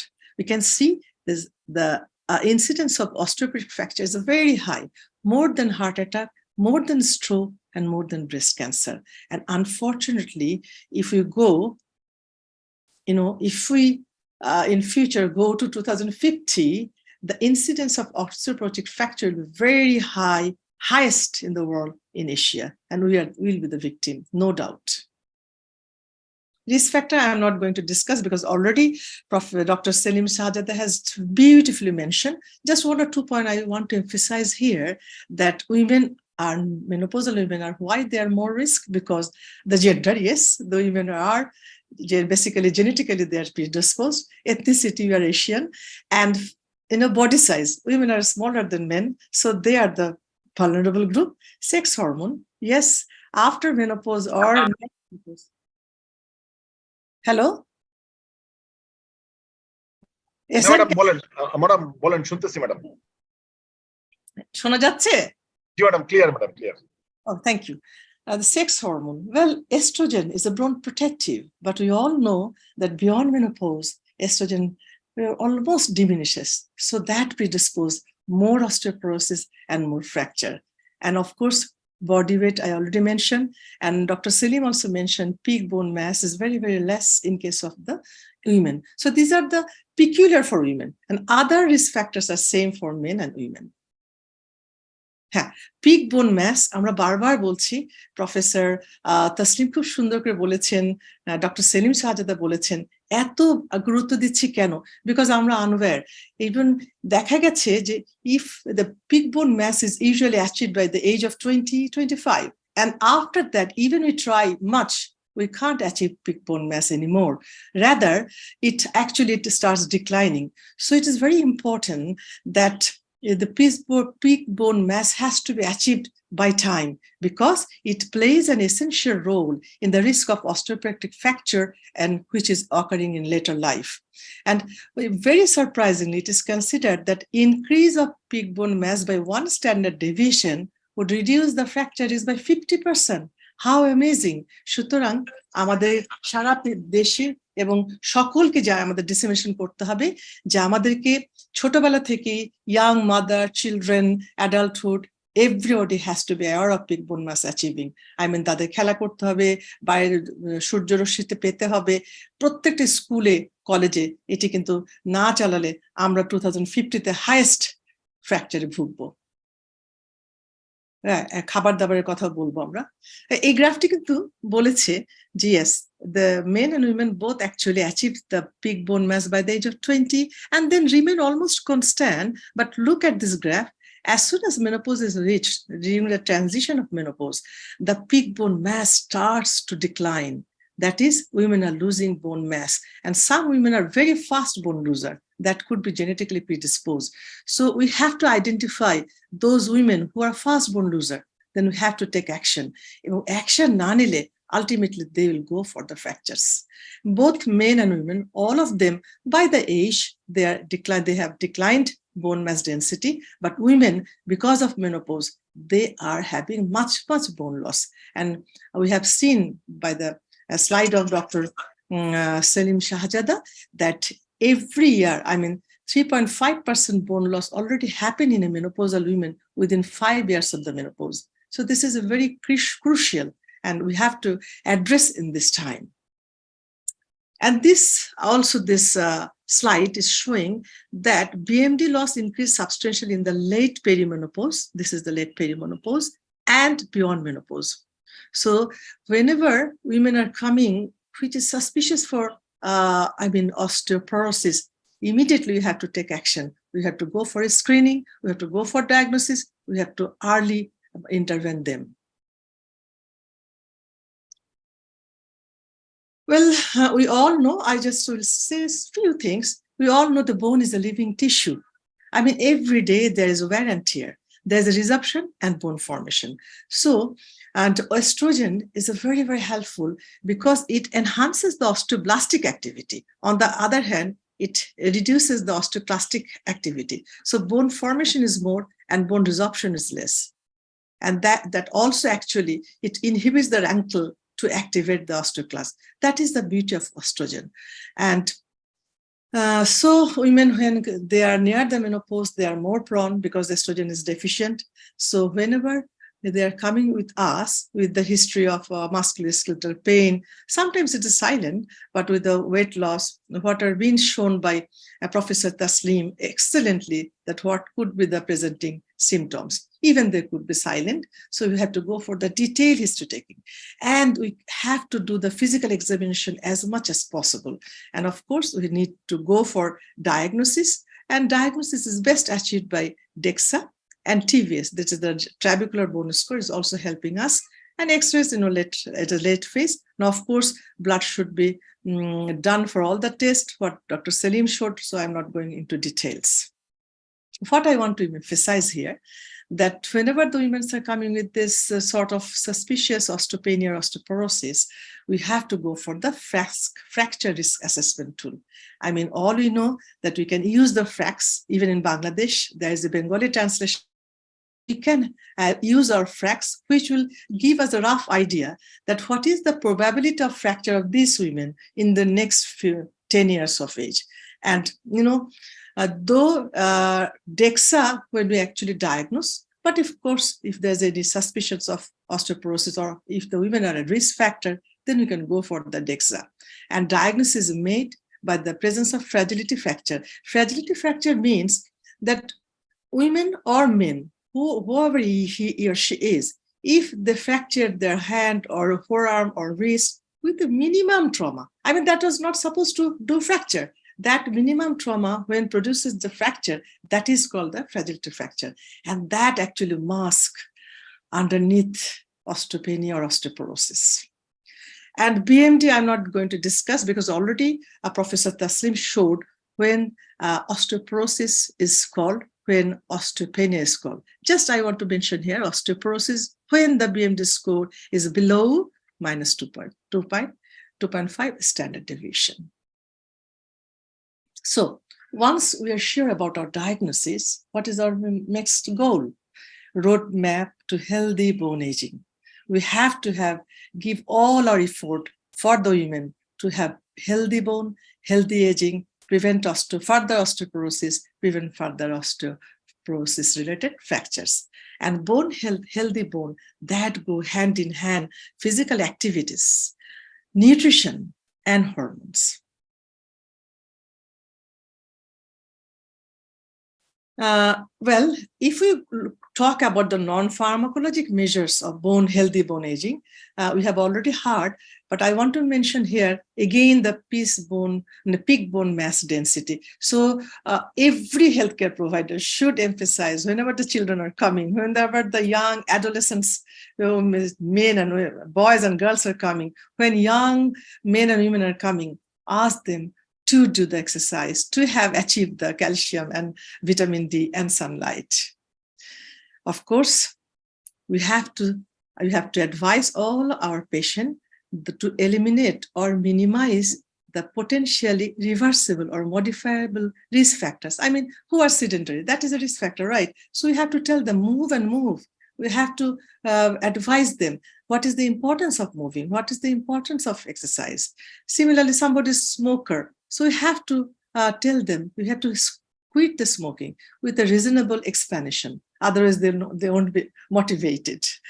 And preventive strategy actually include, of course, proper nutrition, ekdom exercise, and lifestyle modification.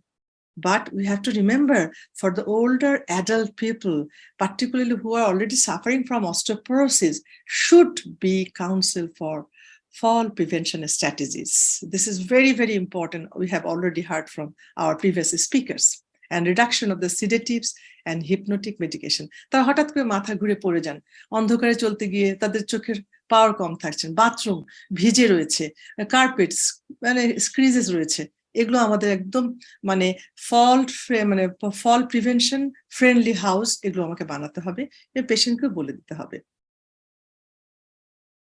Diet is very important. Protein, আমাদের যখন বয়স হয়ে যাচ্ছে আমরা মনে করছি both men and women, we don't have any wear and tear, we are not growing anymore, so what is the point of taking protein? But protein খাওয়াটি খুবই জরুরি। হ্যাঁ, আমাদের প্রান্তিক জনগোষ্ঠীতে হয়তো আমরা অত বেশি প্রোটিন দিতে পারবো না, তবে একটি ডিম কিন্তু enough to maintain the protein for that day. সুতরাং এইটুকু কিন্তু আমরা পেশেন্টকে বলে দিতে পারি। হ্যাঁ, ভিটামিন ডি, ক্যালসিয়ামকে আমরা বারবার দেখেছি, খুবই গুরুত্ব দিয়েছি আমরা। তো সুতরাং পেশেন্ট কিন্তু আর বুঝতে পারবে না যে ক্যালসিয়াম বা ভিটামিন কোথায়, মানে কতটুকু খেতে হবে। দো the recommended requirement for postmenopausal women is 1000 to 1200 milligram, and younger women 1000, and recommended intake of vitamin D is 800 international unit daily. And we have to tell the women or men the source of vitamin D কি। তাদের বলতে হবে যে আপনারা সূর্যরশ্মিতে যাবেন, আপনারা সকাল 10টা থেকে 2টোর ভিতরে যে সূর্যরশ্মি রয়েছে সেটি আপনাদের গায়ে লাগাবেন অ্যাটলিস্ট 15 মিনিটস আ ডে। আপনারা কড লিভার অয়েল খেতে চেষ্টা করবেন, আপনারা পনির খাবেন, মিল্ক খাবেন, ইয়োগার্ট খাবেন, চিজ খাবেন, ছোট ছোট মাছ খাবেন। এগুলো না বললে ওরা ঠিক বুঝতে পারবে না যে কোথা থেকে তারা ভিটামিন ডি পাবে বা কোথা থেকে তারা ক্যালসিয়াম পাবে। আমাদের দেশে কিন্তু গ্রিন ভেজিটেবলস প্রচুর রয়েছে, সুতরাং ওদের যদি আমরা শুধু বলে দিই যে আপনি আপনার এই ক্যালসিয়ামটি প্রেসক্রিপশন দিয়ে দিয়ে আপনি এটি খাবেন, তাহলে কিন্তু হবে না। আমাদের বলতে হবে যে ক্যালসিয়াম রিচ সোর্স কি কি রয়েছে। আমাদের দেশে প্রচুর দুধ রয়েছে, দই রয়েছে, ব্রোকলি রয়েছে, ঢ্যাঁড়স রয়েছে, ছোট ছোট মাছ রয়েছে, বাদাম, আমাদের চিনে বাদামই যথেষ্ট, ডিম রয়েছে। এগুলো যদি তারা খান ঠিক মতো তাহলে তাদের ক্যালসিয়াম ইনটেকটা অনেক বাড়বে। দরকার পড়লে আমাদের বুঝিয়ে দিতে হবে যে 1 গ্লাস মিল্কে কতটুকু ক্যালসিয়াম পাওয়া যায়। তবে it is very difficult to gain all the calcium requirement from the dietary source. So ultimately you have to prescribe the calcium and vitamin D. Exercise. আমরা বারবার এক্সারসাইজ, আমাদের দুজন প্রিভিয়াস স্পিকার বারবার গুরুত্ব দিয়েছেন, এক্সারসাইজ বলেছেন কেন করতে হবে। I mean, unless we motivate our patient that exercise has a great role, they won't do that. কিন্তু এখন তো আমাদের আমরা বাংলাদেশে একেবারে অস্টিওপোরোসিসের মুখে চরম জায়গায় রয়েছে, বোম ব্লাস্টের মতো। সুতরাং আমাদের সকলকে দায়িত্ব নিয়ে সুন্দরকে তাদের বুঝিয়ে বলতে হবে, you have to do the exercise. হ্যাঁ, এখন ওয়েট বেয়ারিং এক্সারসাইজ বললে ওরা ভয় পেয়ে যাবে। সুতরাং আমরা ছোট্ট করে বুঝিয়ে, সহজ করে বুঝিয়ে আমরা যদি এক্সারসাইজের কথা বলি তাহলে আমাদের পেশেন্টটা খুব বুঝতে পারবে যে আপনার শুধু হাঁটলেই হবে না, সাথে একটু যদি সম্ভব হয়, অনেকের পায়ে ব্যথা থাকে, সামটাইমস ইটস ডিফিকাল্ট, তারা অর্থোপেডিক ডক্টরের সাথে পরামর্শ করে তারা অ্যারোবিক এক্সারসাইজ করবেন। অ্যাটলিস্ট যদি আমরা সকল উইমেনকে বলতে পারি যে 150 minute in a week if they perform exercise, that is enough. হ্যাঁ, এরপরেও একটু মাসেল স্ট্রেনিং, তারপরে আমরা স্ট্রেনিং এক্সারসাইজ এগুলো করতে বলবো, কেননা এই বয়সে কিন্তু অস্টিওপোরোসিস পাশাপাশি সার্কোপেনিয়া হতে পারে। সার্কোপেনিয়া হচ্ছে যেমন অস্টিওপোরোসিস হচ্ছে বোন লস, একেবারেই ভঙ্গুর বোন হয়ে যাচ্ছে, ব্রিটল বোন হয়ে যাচ্ছে, তেমনি সার্কোপেনিয়া মানে মাসেল মাসও কমে যাচ্ছে, মাসেলের অংশ, মাংসপেশি কমে গিয়ে আমাদের চামড়া ঝুলছে। তো সেটি কিন্তু ব্যালেন্স মেনটেন করতে পারে না, পরে ফল খুব বেশি হয়। সুতরাং এইটি একটি সময় আমাদের খুব সুন্দর করে বুঝিয়ে দিতে হবে যে এক্সারসাইজ করতে হবে, স্ট্রেনিং এক্সারসাইজ করতে হতে পারে, মাসেল স্ট্রেনিং করতে হবে, যাতে তারা ফল প্রিভেনশন করতে পারেন এবং অস্টিওপোরোসিস থেকে রক্ষা পেতে পারেন। এইটুকু সুন্দর করে বুঝিয়ে দিতে হবে যে it improves bone mass, reduces fracture fall and improves bone density. It is evidence-based that exercise improves the bone density in everywhere. সুতরাং আমাদেরকে, আমি শেষ করব না, কিন্তু এটা বলতে চাইছি যে menopausal women, they are more prone to have brittle bone, fragile bone, এবং খুব দুঃখজনক হলেও it is true, they are the sufferer. সবচেয়ে কষ্ট হয় স্পাইন, যখন আর কি স্পাইনের vertebrae fracture হচ্ছে, hip fracture, wrist fracture. It is sorrows of bedridden. শুধু তার নিজের নয়, পুরো ফ্যামিলির, ইট ইজ এ পুরো সোশ্যাল ইকোনমিক বার্ডেন হয়ে যায়। সুতরাং এইটিকে আমাদের রোধ করতেই হবে। আগেকার দিনে আমরা রোধ করতে পারিনি, কিন্তু এখন অনেক চমৎকার ড্রাগ বেরিয়েছে যার সাহায্য নিলে আমরা এগুলো করতে পারি। আমরা যদি সরোজ অফ হিপ ফ্র্যাকচার দেখি, আমরা অলরেডি জেনেছি যে একবার হিপ ফ্র্যাকচার হলে within a year the mortality is very high, 36%. এটি মানাই যায় না যে একটা হিপ ফ্র্যাকচারের জন্য উইদিন এ ইয়ার আমরা উই আর লুজিং আওয়ার ফ্যামিলির নিয়ারেস্ট অ্যান্ড ডিয়ারেস্ট পারসন। সুতরাং এটি আমাদের রোধ করা দরকার। তেমনি ভার্টেব্রাল বা স্পাইন ফ্র্যাকচারে আমরা দেখতে পারি যে একেবারে অ্যাক্টিভ মানুষগুলো কিভাবে বাঁকা হয়ে যাচ্ছেন এবং চলার পথটি কত দুর্গম হয়ে যাচ্ছে তাদের জন্য, তাদের loss of activities and resource পার্সনগুলো আমরা হারিয়ে ফেলছি। সুতরাং এই যে আমরা অস্টিওপোরোসিস নিয়ে আজকে এত কথা বলছি কেন? কারণ it is a silent disease, it is a silent killer.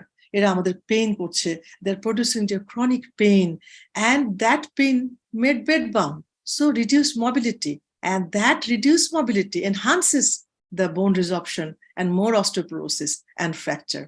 So আমাদের এই সাইকেল ভাঙতেই হবে সকলে মিলে, যদি আমরা সবাই সুস্থ থাকতে চাই, healthy road map of aging process করতে চাই। ওয়েল, আমি নন ফার্মাকোলজিক্যাল ট্রিটমেন্ট বলেছি, এখন ট্রিটমেন্ট। যদিও আমাদের খুব চমৎকার করে আমরা প্রিভিয়াস স্পিকারের কাছে ট্রিটমেন্ট শুনেছি, তবে আমরা বলবো যেটি জিনিস আমি বলতে চাইছি যে ট্রিটমেন্টটা কখন আমরা স্টার্ট করবো। আমরা খুব স্কেয়ার্ড যে মেডিকেশন নেব অস্টিওপোরোসিসের জন্য, কত রকম সাইড এফেক্ট হচ্ছে। আবার আমরা হেলথ কেয়ার প্রোভাইডার্স, আমরা ভাবি আমরা দেবো, আমরা ভয় পাই যে এগুলো দিতে যাবো কিনা, অনেক রকমের একটা ডায়ালেমা কাজ করে। But there's a clear-cut guidelines, and many guidelines are telling that যদি ফ্র্যাক্স স্কোর করে আমরা বুঝতে পারি যে এই মানুষটির 10 years probability of hip fracture is more than 3%, এবং 10 years probability of major osteoporotic fracture 20%, তখন কিন্তু বসে থাকলে চলবে না, অবশ্যই আমরা ট্রিটমেন্ট দেব, অবশ্যই এটা ফার্মাকোথেরাপি দিতে হবে। লাইফস্টাইল মডিফিকেশন শুধু করলে কোনো কাজ হবে না, এর সাথে ফার্মাকোথেরাপি অবশ্যই যোগ দিতে হবে। আর এমনও হয়েছে কিছু গাইডলাইন বলেছে যে অনেক সময় ফ্যাক্স করতে পারছি না, হয়তো আমরা ওই ডাউনলোড করতে পারলাম না, পেশেন্ট ক্লিনিকে পেয়েছি, তখন কিন্তু ইন্ডিভিজুয়ালাইজেশন করতে হবে। এবং it is totally depending upon our clinical eyes, our experience and our assessment, যে we have to assess the patient, what is her risk profile, how much she is suffering, what is the benefit and risk of the medicine if we give her, what is the cost of the medication. আমরা ডেনোসোমাবের কথা বলেছি, but it's very expensive. আমরা টেরিপারাটাইডের কথা শুনেছি, it's expensive. সুতরাং সবকিছু মিলিয়ে আমাদের কিন্তু জাজ করতে হবে। এবং অস্টিওপোরোসিস ট্রিটমেন্ট কিন্তু আমরা জিপিও দিতে পারি, and every country they are doing that. হ্যাঁ, অর্থোপেডিশিয়ান দিতে পারেন, রিউমাটোলজিস্ট দিতে পারেন, এন্ডোক্রাইনোলজিস্ট দিতে পারেন, আমাদের গাইনোকোলজিস্ট দিতে পারে। সুতরাং আমাদের সকলকেই কিন্তু এই ফ্যাক্টস নিয়ে জানতে হবে, বুঝতে হবে এবং পেশেন্ট প্রোফাইল করে ইন্ডিভিজুয়ালাইজেশন করতে হবে। আর ন্যাশনাল অস্টিওপেডিক ফাউন্ডেশন সোসাইটি তারা তো বলেই দিয়েছে যে নো ডাউট যদি টি স্কোর ডেক্সাতে আসে osteoporosis that is less than -2.5, we have to start our treatment, pharmacologic treatment. আমি আর এগুলো নিয়ে বিশেষ কথা বলবো না, শুধু এইটুকু বলতে চাইছি যে দু ধরনের ট্রিটমেন্ট রয়েছে। সেটি হচ্ছে, একটি হচ্ছে যে anti রিজর্পটিভ,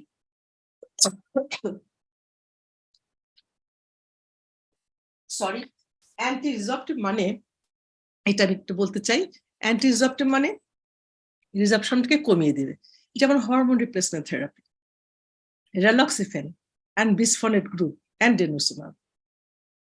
These are all anti-resorptive. On the other hand, anabolic hormone রয়েছে যেগুলো টেরিপারাটাইড।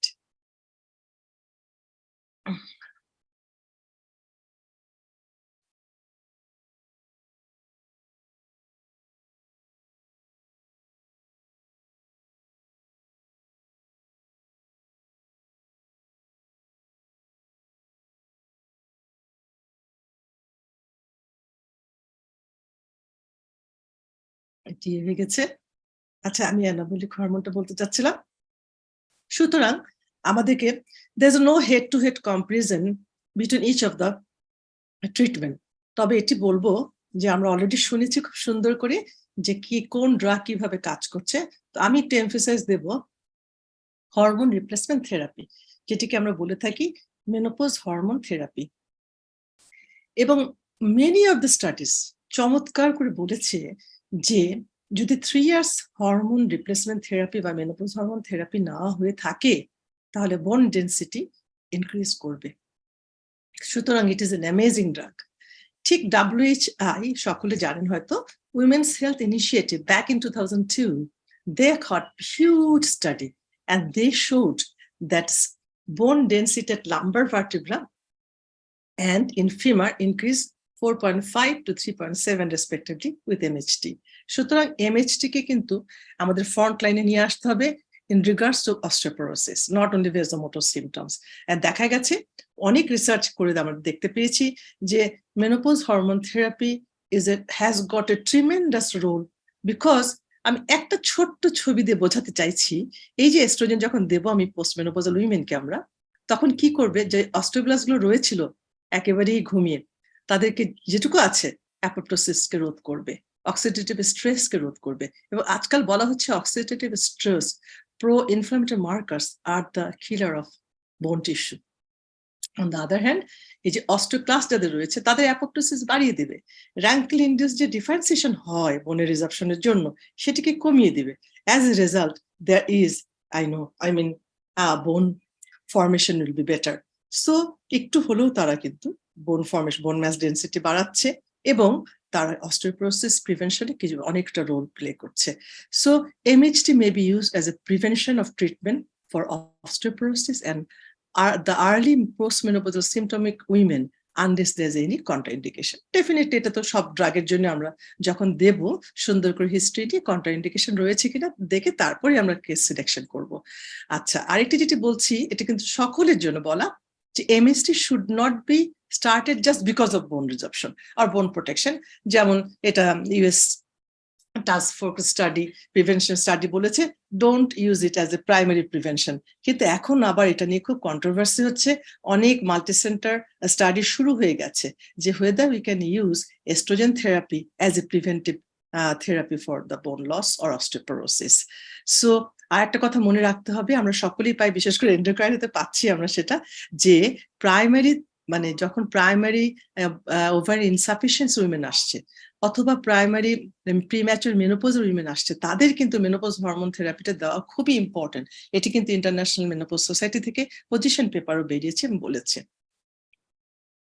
These are all evidences of hormone replacement therapy for prevention of postmenopausal osteoporosis. Well, আমরা ফার্মাকোথেরাপি জেনেছি, আমরা হরমোন রিপ্লেসমেন্ট থেরাপির কথা বারবার বলেছি, যে it has a tremendous role. হ্যাঁ, অল্টারনেটিভ থেরাপি রয়েছে, যেমন আমরা already discuss about the calcium, vitamin, calcitonin, অনেকগুলো রয়েছে, কিন্তু এভিডেন্স বেস হচ্ছে ক্যালসিয়াম, ভিটামিন ডি। এবং এই যে ফাইটোএস্ট্রোজেনের কথা বলা হয়, that is not actually evidence based. সুতরাং we need to be very careful about the phytoestrogen in the market, like red clover রয়েছে, ব্ল্যাক ঘোষ রয়েছে, আমরা ইচ্ছে মতো অস্টিওপোরোটিক উইমেনদের দিচ্ছি, সেটি কিন্তু ঠিক নয়। এক্সারসাইজের তো চরম রোল রয়েছে, তবে ইদানিং কিন্তু দেখা যাচ্ছে যে yoga, acupuncture and chiropractic care, they have a very good role, এটা এখন বলা হচ্ছে। তবে টপ অফ দ্যাট, যে আমি যদি ফার্মাকোথেরাপি ইউজ করতে যাই, আমার অ্যানাবলিক হরমোনের মধ্যে ওটি তো একদম ফ্র্যাকচার হলে করব, কিন্তু ভেহেমেন্টলি অ্যান্টি রিজর্পটিভ হিসেবে আমরা এইচটি, বিসফোনেট এবং ডেনোসুমাব ইউজ করতে পারবো। সুতরাং আমি যদি if I would like to conclude my slide in this way, যে osteoporosis and its complications are common cause of morbidities and mortalities and sorrows of women and men. All healthy adults should be counseled about measures to prevent osteoporosis, not in the later age. That should be in the early young age. আমি বারবার বলেছি যে আমাদের সমাজে ছড়িয়ে দিতে হবে এখনই, যে young children, adolescent, young adult, all has to maintain their achieve their peak bone mass, including the adequate calcium, protein, vitamin D, sunlight, and participating in weight-bearing exercise, and of course, avoiding the tobacco, bone toxic agent, যেটি খুব সুন্দর করে doctor Selim বলেছিলেন, যে আমাদের anticonvulsant, তারপর আমাদের glucocorticoids, methotrexate, so ওগুলো থেকে আমাদের নজর দিতে হবে। অ্যালকোহল আমাদের খুব বেশি নেই, সুতরাং that is actually not very demanding. তবে women should be screen for osteoporosis, all women at the age of 65, এখানে কোনো সন্দেহ নেই, এটা একেবারে গাইডলাইন। কিন্তু আমাদের যখন আমরা ক্লিনিশিয়ান মনে করব যে না, তার তো রিস্ক ফ্যাক্টর রয়েছে, তখন মেনোপজের সময় 50-তে, 55-এ যখনই মনে করবো she is at higher risk and if she has got some fragility fracture, we have to go for best screening for them like DEXA, TBS. And যখন আমরা already having diagnosis of osteoporosis, we should offer pharmacologic therapy. Choice of therapy should be based on the safety, cost, patient preference, patient profile, and the clinician, and rapport between the two people. I mean, there should be shared decision. Finally, MHT has tremendous role for osteoporosis and fracture prevention, so it should be offered, it should be highlighted to all women when it is indicated. দেখুন, এই মহিলাটি কিন্তু 72 years old, তিনি একেবারে এভারেস্টের চূড়ায় উঠেছেন, and Greece বুকে তার নাম উঠে এসেছে, she is a Japanese lady. So let's move and have healthy aging like this women. Thank you very much for kind listening. Thank you very much. Thank you very much madam. আসলে তিনটা অসাধারণ presentation আমরা শুনলাম। তবে madam, আপনার এখন পর্যন্ত যে ফিটনেস আছে, আপনিও এভারেস্টের একটা ট্রাই করে দেখতে পারেন, আপনি করতে পারেন। Thank you very much. আমি আসলে প্রচুর কোশ্চেন আসছে, কিছু কোশ্চেন তো আমি নিবই, কিন্তু আমি প্রফেসর মোহাম্মদ ফারুক পাঠান স্যারের কাছ থেকে কিছু শুনবো। আর তিনটা প্রেজেন্টেশনের যদি আপনি স্যার আপনি আপনার এক্সপিরিয়েন্স যদি একটু শেয়ার করেন sir. Thank you very much. শুনতেছেন তো না? শোনা যাচ্ছে তো? প্রথমে যে ধন্যবাদ জানাই বিটি ফিজিশিয়ান, পার্টিকুলারলি ডক্টর ইয়াসিন খানকে আমাকে ইনভাইট করার জন্য, যে চেয়ারপারসন অফ দিস সেশন। আসন্ন যে আমাদের অস্ট্রেলিয়া ডে আসতেছে, সেটাকে মাথায় রেখে যে আপনারা করেছেন, এটা মোস্টলি এটা অ্যাওয়ারনেস প্রোগ্রাম এমন ফিজিশিয়ান। আমার কাছে এটা খুবই ভালো লাগছে যে এই ধরনের অ্যাওয়ারনেস প্রোগ্রাম খুবই ইম্পর্টেন্ট। কেন বলছি আমরা? কারণ আমরা যা দেখতেছি ফ্রম দ্য তথ্য প্রগত বিষয় থেকে, যে প্রিভিলেন্স স্টাডি থেকে দেখতেছি যে দিন দিন অস্টিওপোরোসিস বাড়ছে এবং অস্টিওপোরোসিস ফ্র্যাকচার সংখ্যা বাড়ছে, এবং অদূর ভবিষ্যতে আমার এশিয়ান কান্ট্রিতে দেখা যাবে যে 50% osteoporosis fracture belong to Asian country. এবং দিন দিন হারে এটা যে হারে বাড়ছে সেটা আমাদের একটা অ্যালার্মিং হিসেবে আসবে।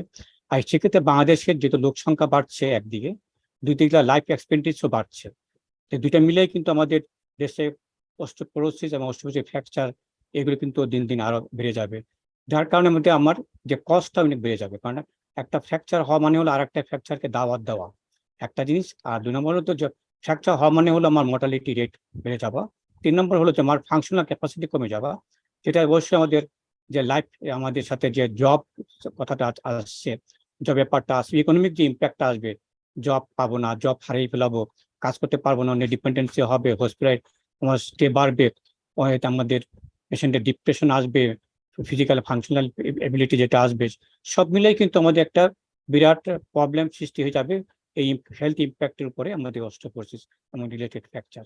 তো এই ক্ষেত্রে যে আমাদের মোস্ট ইম্পর্টেন্ট পয়েন্ট দুটো পার্ট, একটা হলো যে আমার অস্টিওপোরোসিস না হওয়ার ব্যাপারে ঠিক রাখা, অর্থাৎ প্রাইমারি প্রিভেনশন ইম্পর্টেন্ট, আর হয়ে যে আমরা ফার্দার অস্টিওপোরোসিস কে কিভাবে রোধ করতে পারবো, কিভাবে আমরা ফ্র্যাকচার রোধ করতে পারবো, সেটা বিষয় সবাইকে একই কথা বলছে যে আমার মোস্ট ইম্পর্টেন্ট পার্ট হলো পিক বোন মাস, যেটা আমাদের 20-25 বয়সে আমাদের হওয়ার কথা ছিল, মেল এন্ড ফিমেল এই দিকে নজর রাখে ডাকা। তার জন্য মোস্ট ইম্পর্টেন্ট হলো চাইল্ডহুড থেকে শুরু করতে হবে, ইভেন মাদার্স হোম থেকে শুরু করতে হবে, যে একটা হেলদি বেবি আনা পৃথিবীতে। তো মাদার্স নিউট্রিশন খুবই ইম্পর্টেন্ট ফ্যাক্টর এখানে আসবে এবং তার ডিজিজগুলিকে মিনিমাইজ করা। সেকেন্ড আপনার যা ডেলি বাচ্চা যখন জন্মগ্রহণ করলো তার চাইল্ডহুড থেকে শুরু করে অ্যাডাল্টহুডে যা যে পর্যন্ত যে প্রবলেমগুলি আমাদের হয়, হেলদি ফুড খাওয়া খুবই ইম্পর্টেন্ট জিনিস, এটাকে উদ্বুদ্ধ করা, ফিজিক্যাল অ্যাক্টিভিটির উপর জোর দেওয়া, সান রে উপর জোর দেওয়া, ভিটামিন ডি এবং ক্যালসিয়ামের উপর জোর দেওয়া, তাহলে আমরা একটা পিক বোন মাসটা ভালো পাবো। এদিকে ফিমেল এন্ড মেলের মধ্যে তফাৎটা হলো যে ফিমেলের পিক বোন মাসটা কিন্তু কম, যেটা মেল পিক বোন মাস একটা হলো। সেকেন্ড, এই জন্য মেয়েদের আমার অস্টিওপোরোসিস ফ্র্যাকচার অনেক বেশি। সেকেন্ড হলো after the menopause, early part of the menopause যেটা হয়ে থাকে, খুব রেপিডলি আমার বোন লস হতে থাকে, বেশি অস্টিওপোরোসিস বেশি হয়ে থাকে, এই জন্য আমার osteoporosis found to be more prevalent in the female part. আর যত এজ বাড়বে যেটা আরো বাড়বে, তো আমাদের এজ একটা ইম্পর্টেন্ট ফ্যাক্টর। আর আমাদের 2 নম্বর হলো যে আমার যে পিক বোন মাস একটা ইম্পর্টেন্ট ফ্যাক্টর, তার সাথে ইম্পর্টেন্ট হলো আমার হরমোনাল পার্ট যেটা আছে। আর্লি বছরে আমার হাইপোগোনাডিজম থাকে, যেটা মেলে হোক বা ফিমেলে হোক, সেটাকে অ্যাড্রেস করা খুবই ইম্পর্টেন্ট ফ্যাক্টর। এবং যেসব রিস্ক ফ্যাক্টরগুলি আছে অস্টিওপোরোসিস হওয়ার জন্য, সেকেন্ডারি রিস্ক ফ্যাক্টরগুলি, সেগুলোকে আমাকে জোর দিতে হবে। যদি কারো কোলাজেন ডিজিজ থাকে, ইনফ্লেমেটরি বাউল ডিজিজ থাকে, রিউমাটয়েড আর্থ্রাইটিস থাকে সেকেন্ডারি, অথবা গ্লুকোকর্টিক একটা ইম্পর্টেন্ট ফ্যাক্টর সেকেন্ডারি অস্টিওপোরোসিস বলা। গ্লুকোকর্টিক খুবই একটা ইম্পর্টেন্ট বিষয়, এটা আমরা বেশিরভাগ ইগনোর করি, অনেকদিন হচ্ছে গ্লুকোকর্টিক খাচ্ছি, সেটা আইটোজেনিক হোক বা আমার এমনিতে spontaneous exposure of the glucocorticoid Cushing syndrome জন্য হয়ে থাকুক না কেন, সেটা আমার নজর দিতে হবে যে এই জিনিসগুলোকে আমাকে খুবই খেয়াল রাখতে হবে। সেটা সেকেন্ড পয়েন্ট আমার আর্লি ডায়াগনোসিস খুবই ইম্পর্টেন্ট ফ্যাক্টর। আর prevention of the osteoporosis in female, এটা আমার ডক্টর প্রফেসর জিনাতা যেটা বলছেন, আমার মেনোপজাল হরমোন থেরাপি খুবই ইম্পর্টেন্ট বিষয়, দিতে হয় আর্লি, যদি দেওয়াটা বেটার। আর হলো প্রিমেচুর ওভারিয়ান ফেলুর যেটা আছে, অর্থাৎ প্রাইমারি ওভারিয়ান ফেলুর আর প্রিমেচুর মেনোপজ, সেক্ষেত্রে আমার আর্লি যদি আমি শুরু করতে পারি আমার হরমোন রিপ্লেসমেন্ট থেরাপি, তাহলে কিন্তু আমার যে বোন লসটা কিন্তু আমার রেটটা কিন্তু খুব কমে যাবে অনেকখানি, তাহলে আমার সেক্ষেত্রে অস্টিওপোরোসিস হওয়ার সম্ভাবনা কম থাকবে, ফ্র্যাকচার সম্ভাবনা কম থাকবে, এখানে কি খেয়াল রাখতে হবে। আর যেটা মোস্ট ইম্পর্টেন্ট ডায়াগনোস্টিক পারপাসে বিএমডি ইম্পর্টেন্ট ইস্যু, কিন্তু যে হারে বাংলাদেশে বিএনপি মেশিন আসছে এবং যেটা স্ট্যান্ডার্ডেশন কোনো বেশিরভাগ করা হয় না, সফটওয়্যার ডিজাইন ঠিকমতো করা হয় না, যে স্টাফগুলি আছে যা টেকনিশিয়ান ফল্ট যেগুলো হতে পারে সেটা খেয়াল পরিণত হয় না, এবং ডিটেলস বিএমবি রিপোর্টও আমাদের আসে না, এবং তার সাথে ফ্যাক্টস রুল যদি না দিয়ে আমরা অ্যাপ্লাই না করতে পারি, খালি অস্টিওপোরোসিস হলো আমার -2.5 আমি দিতে পারি ট্রিটমেন্ট, কিন্তু যদি লেস দেন হয় অস্টিওপেনিক হয়, যেখানে ফ্র্যাকচার অনেক বেশি হয়, সেক্ষেত্রে ফ্যাক্টস টুলটা খুবই ইম্পর্টেন্ট ফ্যাক্টর। ফ্যাক্টস টুলের মাধ্যমে আমাকে low risk, medium risk, high risk বার করতে হবে, সেভাবে আমাকে ট্রিটমেন্টটাকে সাজিয়ে নিতে হবে। এবং তার ট্রিটমেন্ট পলিসি হিসেবে 2 রকমের ট্রিটমেন্ট অলরেডি সবাই বলেছেন, অ্যান্টি রিজপটিভ ড্রাগ আর anabolic drug. Most important part, একটা ড্রাগে এক রকম বেনিফিট অবশ্যই আছে, তবে আমার খেয়াল রাখতে হবে যে আমার কোনটা আমাকে রোগীর জন্য কোনটা ইম্পর্টেন্ট বেশি। তো সিভিয়ার অস্টিওপোরোসিস হয় ডেফিনেটলি আমার বোন ফর্মেটিভ যেটা আছে, আমার অ্যানাবলিক ড্রাগগুলি খুবই ইম্পর্টেন্ট ফ্যাক্টর। আর যদি আমার সিভিয়ার অস্টিওপোরোসিস না হয়, অ্যান্টি রিজপটিভ ড্রাগ দিব, কিন্তু আমরা ইচ্ছে করলে আমরা একটা অ্যান্টি রিজপটিভ ড্রাগ আবার আমার বোন ফর্মেটিভ ড্রাগ দুইটা, অস্টোব্লাস্টিক এন্ড অস্টোপ্লাস্টিক একটি যে ড্রাগ দুইটা আমরা ইউজ করতে পারি, সেটাকে আমরা একসাথে ইউজ করতে পারি, আবার সিকোয়েন্সিয়ালি আমরা ইউজ করতে পারি। So there lots of thing is that there, কিন্তু আমার উদ্দেশ্য যেটা হলো আমরা কেন আমরা অ্যাওয়ারনেসের দিকে নজর দেবো না, এবং কেন না আমরা পিক বোন মাস থেকে ইমপ্রুভ করতে আমরা আমরা কেন ক্রিয়েট করতে পারবো না অ্যাওয়ারনেস? আমরা ক্রিয়েট করতে পারি অ্যাওয়ারনেস এমন দ্য ফিজিশিয়ান, এমন the people, that is more important part. তো আসন্ন যে আমাদের অস্টিওপোরোসিস আমাদের ডে আসতেছে, সেই ডে গুলোকে আমাদের একটাই করতে হবে, প্রোটেক্ট দ্য বোন। এই স্লোগান নিয়ে মাথায় রেখে আপনি আপনার বোনকে প্রোটেক্ট করার চেষ্টা করেন। সেদিকে নজর দিয়ে আপনি হেলদি ফুড, আপনার physical activity, calcium vitamin supplement, এগুলির উপর জোর দেওয়াটা খুবই ইম্পর্টেন্ট মনে করি আমরা আমাদের অ্যাওয়ারনেস প্রোগ্রামগুলিতে করা উচিত। Thank you very much. Thank you very much sir, excellent summary from a true legend. আপনি এই 4-5 মিনিটেই স্যার পুরো সাম আপ করে ফেলেছেন। আসলে প্রচুর কোশ্চেন আছে, কিন্তু আমি খুব বেসিক কিছু কোশ্চেন নিব। আমার ফার্স্ট কোশ্চেন, আমি আসলে যদিও ঠিক এই টপিকের বাইরে থেকে কোশ্চেন করছি কিছুটা, আমি স্যার আজকে একটা হেয়ার ফলের প্রেসক্রিপশন পাইলাম। এখানে একজন প্রেসক্রিপশন এভাবে করছেন, vitamin D supplement 3 lakh unit, প্রতি 10 দিনে একটা করে 6টা, প্রতি 10 দিন শুধু হেয়ার ফলের জন্য এইরকম একটা ভিটামিন ডি সাপ্লিমেন্টেশন দেওয়া আছে। তো আমি জাস্ট এটা একটা এক্সাম্পল দিয়ে একটু কথা বললাম। আমার কোশ্চেনটা হচ্ছে ডাক্তার সাজেদা সেলিম, ডাক্তার তসলিমউদ্দিন, ডাক্তার প্রফেসর শেখ জিনাত নাসরিন, এখন একজন একটা কোশ্চেন করেছেন, খুব ভ্যালিড কোশ্চেন, আমরা কি প্রোফাইলেকটিক ক্যালসিয়াম এবং ভিটামিন ডি দিয়ে রাখতে পারি কিনা বা দিব কিনা? আমি ডাক্তার সাজেদা সেলিম আপনার কাছে শুনি। একটা জিনিস খুব স্পষ্ট করে বলতে চাই, আমরা শুরু থেকেই বলছি যে আপনার যদি পিক বোন মাস দুর্বল থাকে, মানে আপনার যদি তহবিল ছোট থাকে, তাহলে 2 টাকায় গেলেই কিন্তু আপনি ফতুর হয়ে যাবেন। তহবিল যত বড় হবে, মূলধন যত বড় হবে, তত আপনি খরচ করলেও ফুরিয়ে যাবে না। তো পিক বোন মাস যে অ্যাটেনমেন্টের বয়স, সেটা 27 হতে পারে, 28 হতে পারে, 20 থেকে 30-এর কাছাকাছি সময়ে। তার আগে যদি আমরা এই কাজটা করি, তাহলে সবচেয়ে বেশি বেনিফিট আমরা পাবো। তাহলে যারা বুড়া বয়সে ক্যালসিয়াম ট্যাবলেট খাচ্ছেন, তাদেরকে আমরা কিনে খাওয়াচ্ছি, উনি যখন এই 10, 12, 11 বছর বয়সে ছিলেন, তাকে যদি খাওয়াতাম, মানে এখন যে ওই বয়সে আছে, তাহলে এটা বেস্ট ইনভেস্টমেন্ট হবে, একটা জিনিস মনে রাখেন। এরপরে যেটা হলো, যেহেতু সবাই ঘাটতিতে আছে ক্যালসিয়ামের, তো খেলে হয়তো লাভ হতে পারে, কিন্তু যে কোনো কিছু দেওয়ার আগে অ্যাসেসমেন্টটা একটু করতে পারলে ভালো হয়। আর আরেকটা জিনিস হলো, ভিটামিন ডি এর প্রসঙ্গে বলি, ভিটামিন ডিও অনেকেই টেস্ট যেহেতু একটু এক্সপেন্সিভ, টেস্ট না করে দিচ্ছেন। যদি আমরা যে আইপিএইচএন এর লেটেস্ট যে স্টাডি, নেশন ওয়াইড সার্ভে হিসাবে ধরি, প্রায় 70% পিপল ভিটামিন ডি ডেফিসিয়েন্সিতে রয়ে গেছেন। কিন্তু তবুও অ্যাসেসমেন্ট ছাড়া দেওয়াটা কিন্তু অনেক ক্ষেত্রে খারাপ হবে, কারণ যার ঠিক ছিল 30% তো নর্মাল ছিল, তো তার ক্ষেত্রে আমরা দিয়ে কি লাভ হবে? তো ডিউরিং কোভিড প্যান্ডেমিক আমরা কিন্তু তখন টেস্ট করতে না যাওয়ার জন্য বলেছি যে আপনি লো ডোজ ডেইলি খান, কিন্তু এখন কিন্তু আর কোভিড এর সেই সমস্যাটা নেই। তাহলে অ্যাসেসমেন্ট করাটা জরুরি। আর দ্বিতীয় হলো যে ডায়েটারি সোর্সটাকে যদি আমরা এনকারেজ করতে পারি, যার যেখানে সম্ভব হবে, তাহলে এটাই বেস্ট অপশন হবে। তার মধ্যে যারা হাই রিস্ক গ্রুপ থাকবে, তাদের ক্ষেত্রে দেওয়াটা লাভ হবে। আমি একটু অ্যাড করবো doctor Hasan. Sure sir, sure madam.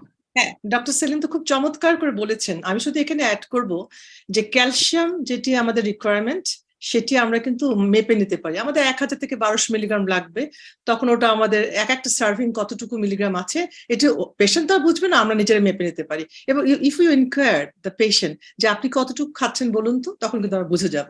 তবে এটি খুব ইম্পর্টেন্ট যে calcium requirement half of them should come from the diet, এটি কিন্তু আমাদের মনে রাখতে হবে। সুতরাং আমি একেবারে বেশি ক্যালসিয়াম 1000 মিলিগ্রাম ক্যালসিয়াম দিলাম, that will be not absorb two.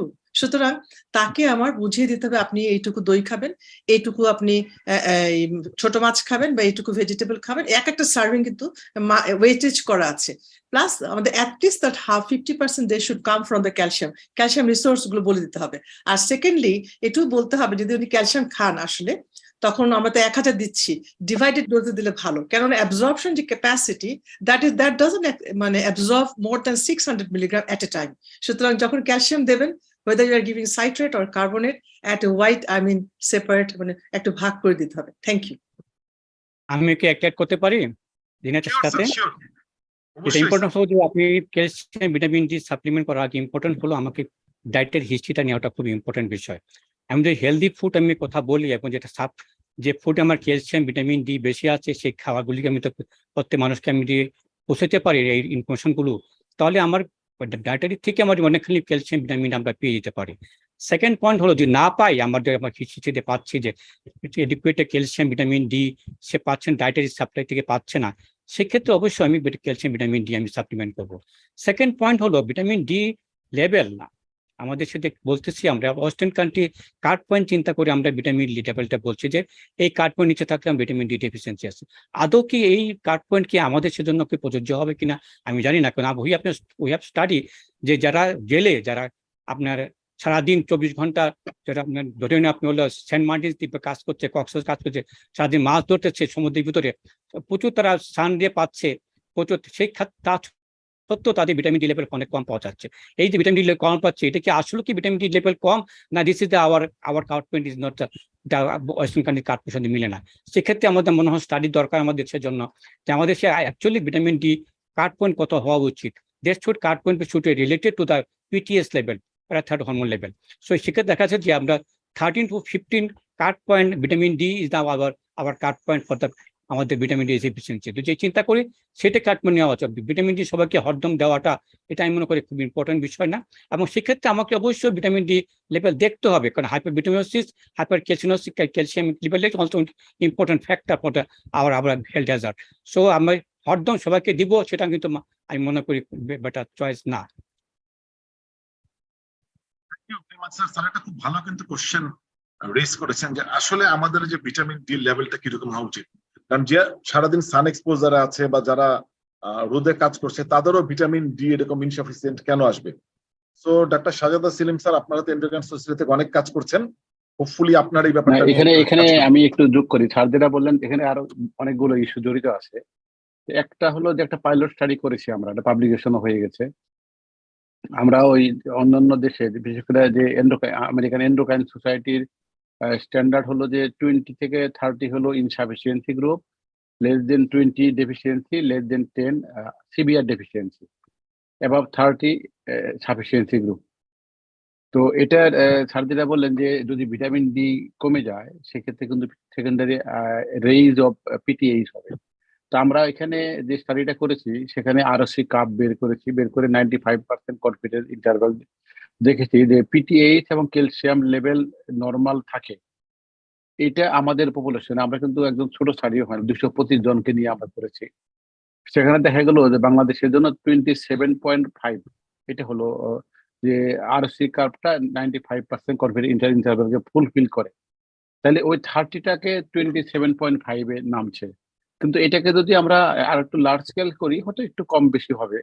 তাহলে এটা থেকে আমরা এটুকু অনুমান করতে পারি যে ওয়েস্টার্ন গ্রুপের সাথে আমাদের একটু কম হবে, কিন্তু এরকম না যে অনেক বেশি কম হবে।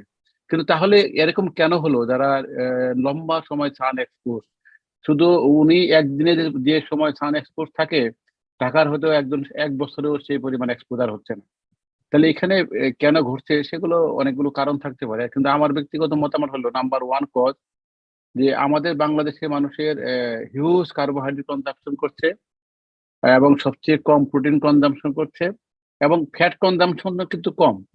এখন ফ্যাট কনজাম্পশন যদি কম হয়, সাবকিউটিনিয়াস ফ্যাটি অ্যাসিড যদি কম থাকে, সেখানে 7 ডিহাইড্রক্সি কোলেক্যালসিফেরল যদি কম থাকে, তাহলে সান এক্সপোজার হলেও কিন্তু ভিটামিন ডি সিনথেসিস শুরু হবে না, নাম্বার 1। নাম্বার 2 হলো ডার্ক স্কিন। তাহলে যারা লম্বা সময় সান এক্সপোজ তাদের স্কিন কিন্তু ডার্ক থাকবে, যত বেশি ডার্ক থাকবে তত কম আল্ট্রাভায়োলেট সাবকিউটিনিয়াস টিস্যুতে পৌঁছবে। এখন থার্ড হলো যে এই যে বাকি যে স্টেপ গুলো ভিটামিন ডি সেন্থেসিসের, যেটা ফারুক পাঠান স্যারের সাথে সাইদ স্যারও ছিলেন, সাইদ স্যার বারবার বলতেছেন যে এই সেন্থেসিসের কোনো একটা প্রসেসের কোনো একটা এনজাইম ডেফিসিয়েন্সি আছে কিনা আমাদের পপুলেশনে, সেটা একটা। দ্বিতীয় হলো যদি এরকম এত ঘাটতি থাকে, 70% পিপলের ঘাটতি থাকে, তাহলে ফিজিক্যাল সিমটম কেন হচ্ছে না, অথবা ক্লিনিক্যাল কনসিকুয়েন্সেস কেন পাওয়া যাচ্ছে না, সেটাও কিন্তু ভাবনার কারণ। আরেকটা হলো যে তাহলে আমাদের যে সান এক্সপোজ হচ্ছে 285 থেকে 315 এই ওয়েভলেন্থে আমাদের আল্ট্রাভায়োলেট বিটা এক্সপোজার হতে হবে। তাহলে আমরা যেখানে যে লঙ্গিটিউড আর ল্যাটিটিউডে রয়ে গেছি, সেখানে যে সান এক্সপোজার আমাদের হচ্ছে সেখানে কি এই ওয়েভলেন্থের আল্ট্রাভায়োলেট বিটা কি আমরা পাচ্ছি কিনা? তাহলে এগুলো কিন্তু আনরিজলভড কোশ্চেন রয়ে গেল। সেগুলো আমাদের আসলে আপনি যেটা বললেন আমরা কিন্তু প্ল্যান করছি, কিন্তু ভিটামিন ডি নিয়ে কোনো রিসার্চ, ভিটামিন ডি নিজেই একটা এক্সপেক্টিভ টেস্ট, এবং আমরা যদি রিসার্চের জন্য টেস্ট করি অ্যাটলিস্ট এইচপিএলসি মেথড ব্যবহার করতে হবে, যেটা আমি যে 2টা স্টাডি করেছি ঢাকা ইউনিভার্সিটির সাথে, সেখানেও প্রায় 2,500 টাকা খরচ হয়, কমার্শিয়ালি 5,000 টাকা পার টেস্ট। তাহলে একটু এক্সপেন্সিভ, মানে বড় গ্র্যান্ড না হলে এই কাজটা করা খুব ডিফিকাল্ট। Thank you sir. আরেকটা জিনিস আরেকটা জিনিস হলো যে এখানে যে ভিটামিন ডি আমি দিচ্ছি, ভিটামিন ডি অ্যাক্টিভিটি আসবে না until you have get the magnesium. জেনে তারা কিছুটা টাচ করেছিল এখানে ম্যাগনেসিয়াম নিয়ে, কিন্তু ম্যাগনেসিয়াম একটা বিরাট রোল রয়ে গেছে আমার ভিটামিন ডির সাথে, তার অ্যাক্টিভিটি, তার conversion to active vitamin D. So এখানে আমার ম্যাগনেসিয়াম খুব ইম্পর্টেন্ট বিষয়, শুধু ক্যালসিয়াম আর ভিটামিন ডি ইম্পর্টেন্ট না, সাথে আমার ম্যাগনেসিয়ামকে মাথা রাখতে হয় সবসময়। তসলিমউদ্দিন স্যার আমাদের সাথে আছেন, তাহলে আমাদের কোশ্চেন আনসার পর্বটা আরো ভালো হবে। আমি স্যার কিছু লাইভ কোশ্চেন নেই, কারণ একটু ক্লাসরুম ফ্লেভার আসে লাইভ কোশ্চেন নিলে। ডাক্তার মোরশেদ, আপনি আনমিউট হয়ে কোশ্চেন করতে পারেন, তারপর ডাক্তার নাইনা নাজির। আসসালামু আলাইকুম স্যার, খুব এক্সিলেন্ট প্রেজেন্টেশন, থ্যাঙ্কস। আমার প্রশ্ন ছিল যে একটা প্রশ্নের উত্তর সাজাদ সেলিম স্যার দিয়ে দিয়েছেন অলরেডি। আরেকটা আপডেট হচ্ছে আপনার আমরা কি টোটাল ভিটামিন ডি দেখবো নাকি only 25 hydroxy vitamin D level দেখবো? আরেকটা প্রশ্ন হচ্ছে যে SGLT2 ইনহিবিটর গুলা কি অস্টিওপেনিয়া অস্টিওপোরোসিসের সাথে রিলেশন আছে কিনা বা করতে পারে কিনা? 25 হাইড্রোক্সি ভিটামিন ডি দেখতে হবে। টোটালটা দেখলে প্রবলেম হবে যে আপনি আসলে রিপোর্টটাকে ওখানে 25 থেকে আপনাকে যেহেতু হাফ লাইফ বেশি, সেটা আপনার ভিটামিন ডি স্ট্যাটাসটা রিফ্লেক্ট করবে। আর না হলে টোটালটা হলে আপনি টোটাল যদি দিনে 10 বার দেখেন 10 রকম আসবে, আনস্টেবল একটা স্ট্যাটাস পাওয়া যাবে। সুতরাং 25 হাইড্রোক্সি ভিটামিন ডি রেকমেন্ডেড টেস্টটা করতে হবে। আর SGLT2 নিয়ে যে এটা ছিল আমি একটু বলি, sir Faruk Farhan sir finally comment করবেন। SGLT2 নিয়ে যে কনফিউশন ছিল, স্পেশালি ক্যানভাস প্রোগ্রামে ক্যানাগিপ্রোজিন নিয়ে দেখা গেল যে ফ্র্যাকচার রিস্ক একটু বেড়ে যাচ্ছে, কিন্তু নাম্বার অফ পেশেন্ট বেশি ছিল কিন্তু স্ট্যাটিস্টিক্যালি সিগনিফিকেন্ট ছিল না। কিন্তু এটা যে অস্টিওপোরোসিসের রিস্ক বাড়াচ্ছে এটা কিন্তু কোথাও ভাবে প্রমাণিত হয়নি। কিন্তু তারপরেও আমরা কিন্তু ব্যাপারটাতে একটু কনসার্ন আছি, আমরা কিন্তু আপডেট ইনফরমেশনের জন্য অপেক্ষা করছি আলটিমেটলি কোথায় গিয়ে দাঁড়ায়। ঠিক আছে, একটা ক্যানাবিডিক টক্সিসিটি নিয়ে স্টাডিটা হয়েছে, সেখানে কিছু পরিমাণ আমার অস্টিওপোরোসিস পাওয়া গেছে, ক্লিনিক্যালি সিগনিফিকেন্স কিছু আসে নাই। এটা কি ক্লাস ইফেক্ট, মলিকুল ইফেক্ট, এটা ইন্ডিভিজুয়াল ইফেক্ট, এটা বড় একটা মুশকিল। Still now people are thinking, বা এম্পা নিয়ে কোনো একটা ডাপা নিয়ে কোনো মতো কোনো কিন্তু আমাদের রিপোর্ট কিন্তু আসে নাই যে it can increase the osteoporosis, বা ক্যানাবিডিক টক্সিসিটি নিয়ে কিছুটা স্টাডি হয়েছে, বাট ইট ইজ ইনসিগনিফিকেন্ট। বা as a class of the GLT2 as a whole we cannot say যে এই ক্লাস আমাকে অস্টিওপোরোসিস করতে পারে। But only thing is that pioglitazone can do osteoporosis, এটা মাথা রাখতে হবে সবসময়। জিন্নাত নাসরিন ম্যাডাম, কি বলবো? আপনি ম্যাডাম কিছু অ্যাড করবেন এখানে? না না, অলরেডি ডান। নেক্সট আমি নেক্সট কোশ্চেন ডাক্তার নাইনা নাজির, আপনাকে অ্যালাউ করছি। ক্যালসিয়াম একসাথে না খাওয়া হয়, এটি বলতে চেয়েছিলাম আর কি। ডাক্তার নাইনা নাজির, হ্যালো, আপনার কোশ্চেনটা করেন প্লিজ। জি, আসসালামু আলাইকুম sir and madam, thank you for this excellent presentation. Sir, আমার প্রশ্ন হচ্ছে যে we all know this that the renal osteodystrophy is the most important complication of the advanced CKD patient, and we as a nephrologist feel very difficult to diagnose the case, as when the patient is in stage 4 or 5 CKD, then low BMD is always present with high and low turnover bone disease. So my question is, how will we confidently diagnose osteoporosis in this patient group, especially CKD stage 4 and 5? And my second question is, in this patient group, ডাক্তার Naina, professor ডাক্তার তসলিমউদ্দিন, আপনি যেহেতু screening পার্টটাই ছিলেন, আপনি কি এটার কোনো answer দিবেন? Thank you. আমি একটু বলতে চাচ্ছি যে সিকেডি পেশেন্ট হলো, আমরা ধরে নিয়েছি যে this is a secondary osteoporosis. তো সেকেন্ডারি অস্টিওপোরোসিস এখানে আমাদের এইজ বলা নাই, আমরা তখন বলেছি আমরা টি স্কোরের পরিবর্তে আমরা জেড স্কোর ইউজ করব। জেড স্কোরে আমরা তখন অস্টিওপোরোসিস ডেফিনেশন করব এবং সেভাবে আমরা ক্যাটাগরাইজ করব। আমি কি প্রশ্নটা উত্তর দিতে পেরেছি? ডাক্তার নাইনা নাজির, আপনার নেক্সট কোশ্চেন। আমার নেক্সট কোয়েশ্চেন হচ্ছে যে সিকেডি স্টেজ 4 এবং 5 পেশেন্টদের ক্ষেত্রে আমরা তো অ্যান্টি রিজার্ভটিভ মেইনলি বিসফসফোনেস দিতে পারি না, যেহেতু তাদের সবারই ক্রিয়েটিনিন ক্লিয়ারেন্স লেস দ্যান 30 থাকে। তাহলে সেই ক্ষেত্রে denosumab is very expensive choice for them, patients পারে না কিনতে। তাহলে সেই ক্ষেত্রে আমরা কিভাবে করে পেশেন্টকে ম্যানেজ করতে পারি আমাদের দেশের perspective? Thank you sir. Sir, আমি আবারও বলবো, যেহেতু পেশেন্টের প্রোটিন রেস্ট্রিকশন আছে, যেহেতু পেশেন্টের ডেফিনেটলি কিছু মিনারেল রেস্ট্রিকশন থাকবে, সো বায়োকেমিক্যাল গুলো তার টেস্ট গুলো অ্যানালাইসিস করে এবং আমরা নিউট্রিশনিস্টের সাথে বসে এবং আপনাদের নেফ্রোলজির সাথে বসে তার ব্যালেন্স ডায়েটটা ঠিক করতে হবে। তাকে আমি জানি না কতটুকু ওয়েট বিয়ারিং এক্সারসাইজ দেওয়া যাবে, তার কতটুকু লাইফস্টাইল মডিফিকেশন করা যাবে বা তাকে কতটুকু অ্যাডাপ্ট করানো যাবে।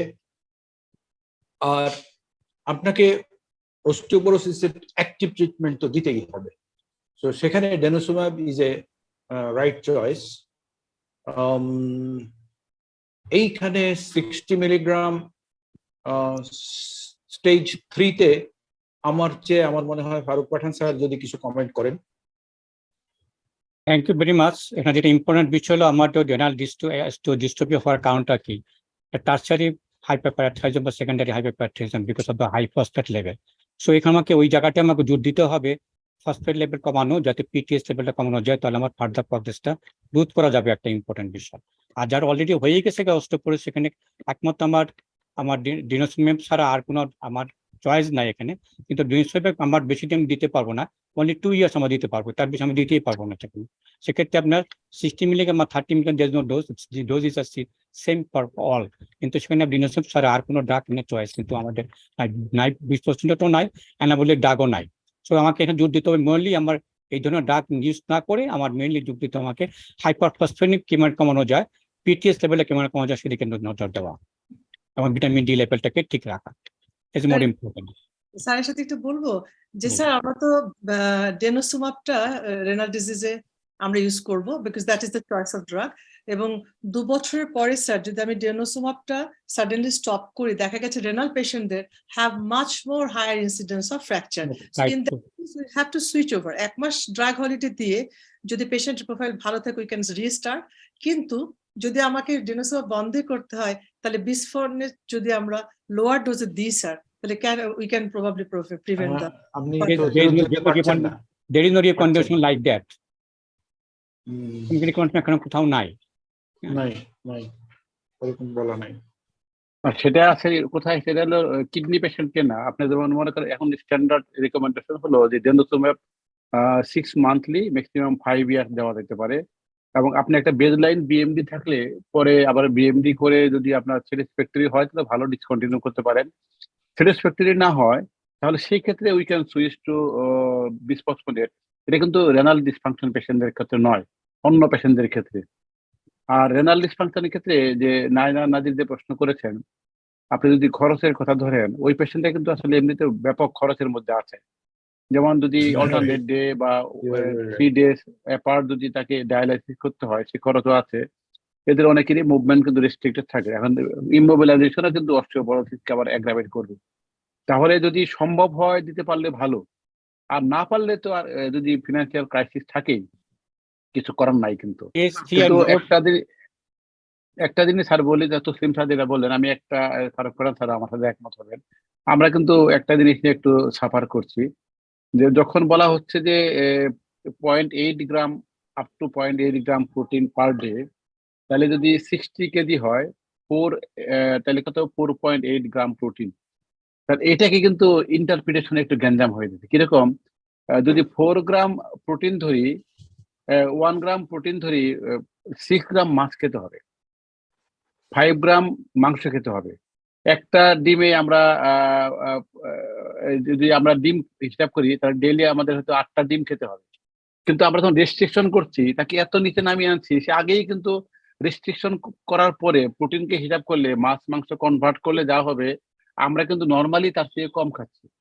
রেস্ট্রিকশন করে তাকে এত নিচে নামিয়ে দিয়েছি যে সে গেলে এখন অস্টিওপোরোসিস না হয়ে আর রাস্তা গুলো নাই।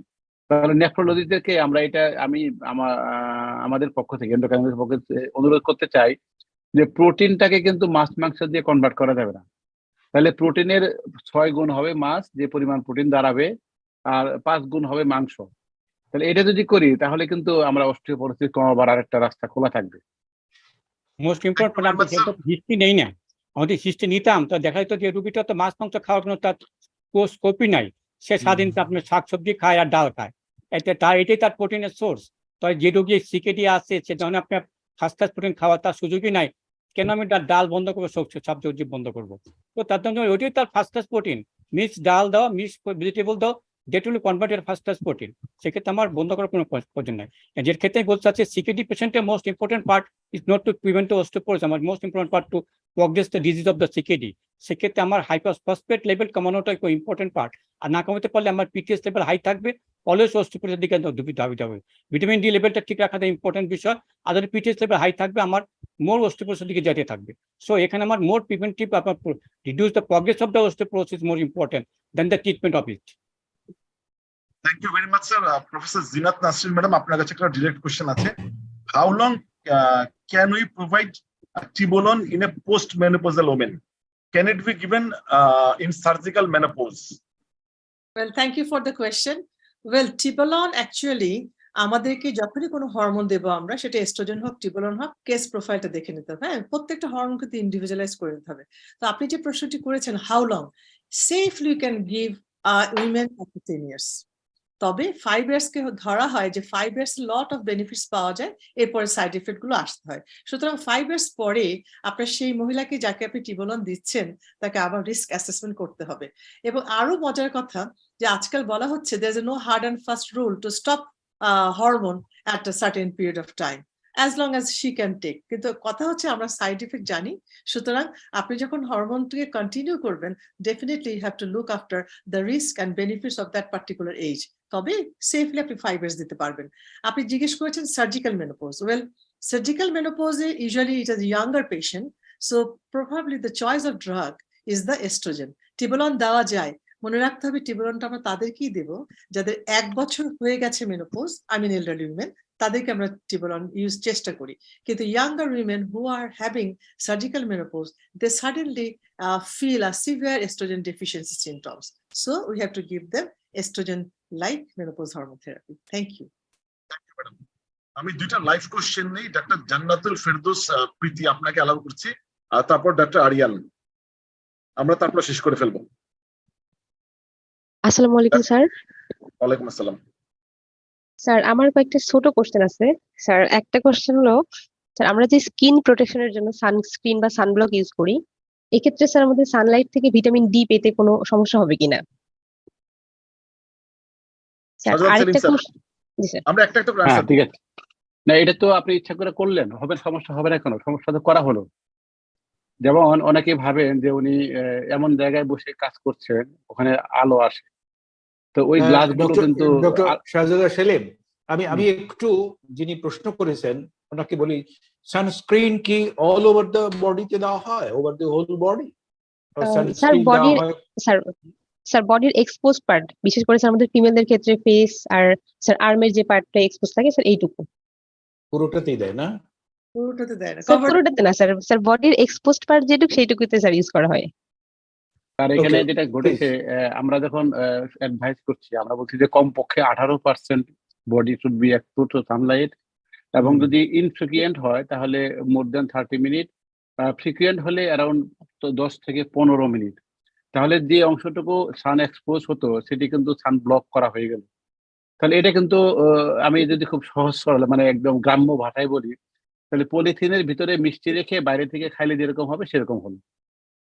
তো এটা কোনো আপনি কিন্তু কিছুই পেলেন না, খালি রোদে গেলেন, ঘামলেন, কিন্তু আপনি যে জিনিসটা ব্লক করার কথা পাওয়ার উচিত ছিল ব্লক করে করা হলো। তো যারা গাড়িতে যাচ্ছেন, গাড়ি থেকে রোদ পাচ্ছেন, গাড়ির গ্লাসগুলো ওই আলট্রাভায়োলেট রে প্রোটেক্টেড। যদি কেউ অফিসে এরকম থাকে যে সান এক্সপোজ মনে হচ্ছে, তারা সূর্যের আলো পড়ছে তার গায়ে, ওই গ্লাসগুলোও কিন্তু আলট্রাভায়োলেট রে ব্লক করা থাকে। সুতরাং আপনাকে যদি রোদ পোহাতেই চান সেখানে কিন্তু সান ব্লকের কোনো সুযোগ নাই। এই ঘটনা কিন্তু উনি যেটা বলছেন খুব প্র্যাকটিক্যাল। অনেকেই কিন্তু রোদে যাচ্ছেন, আমরা যখন বসছি তখন, কিন্তু উনি সান ব্লক ব্যবহার করছেন, তাহলে কিন্তু কাজটা হলো না। তাহলে এটা সান ব্লক ব্যবহার না করে দিতে হবে। Sir thank you sir.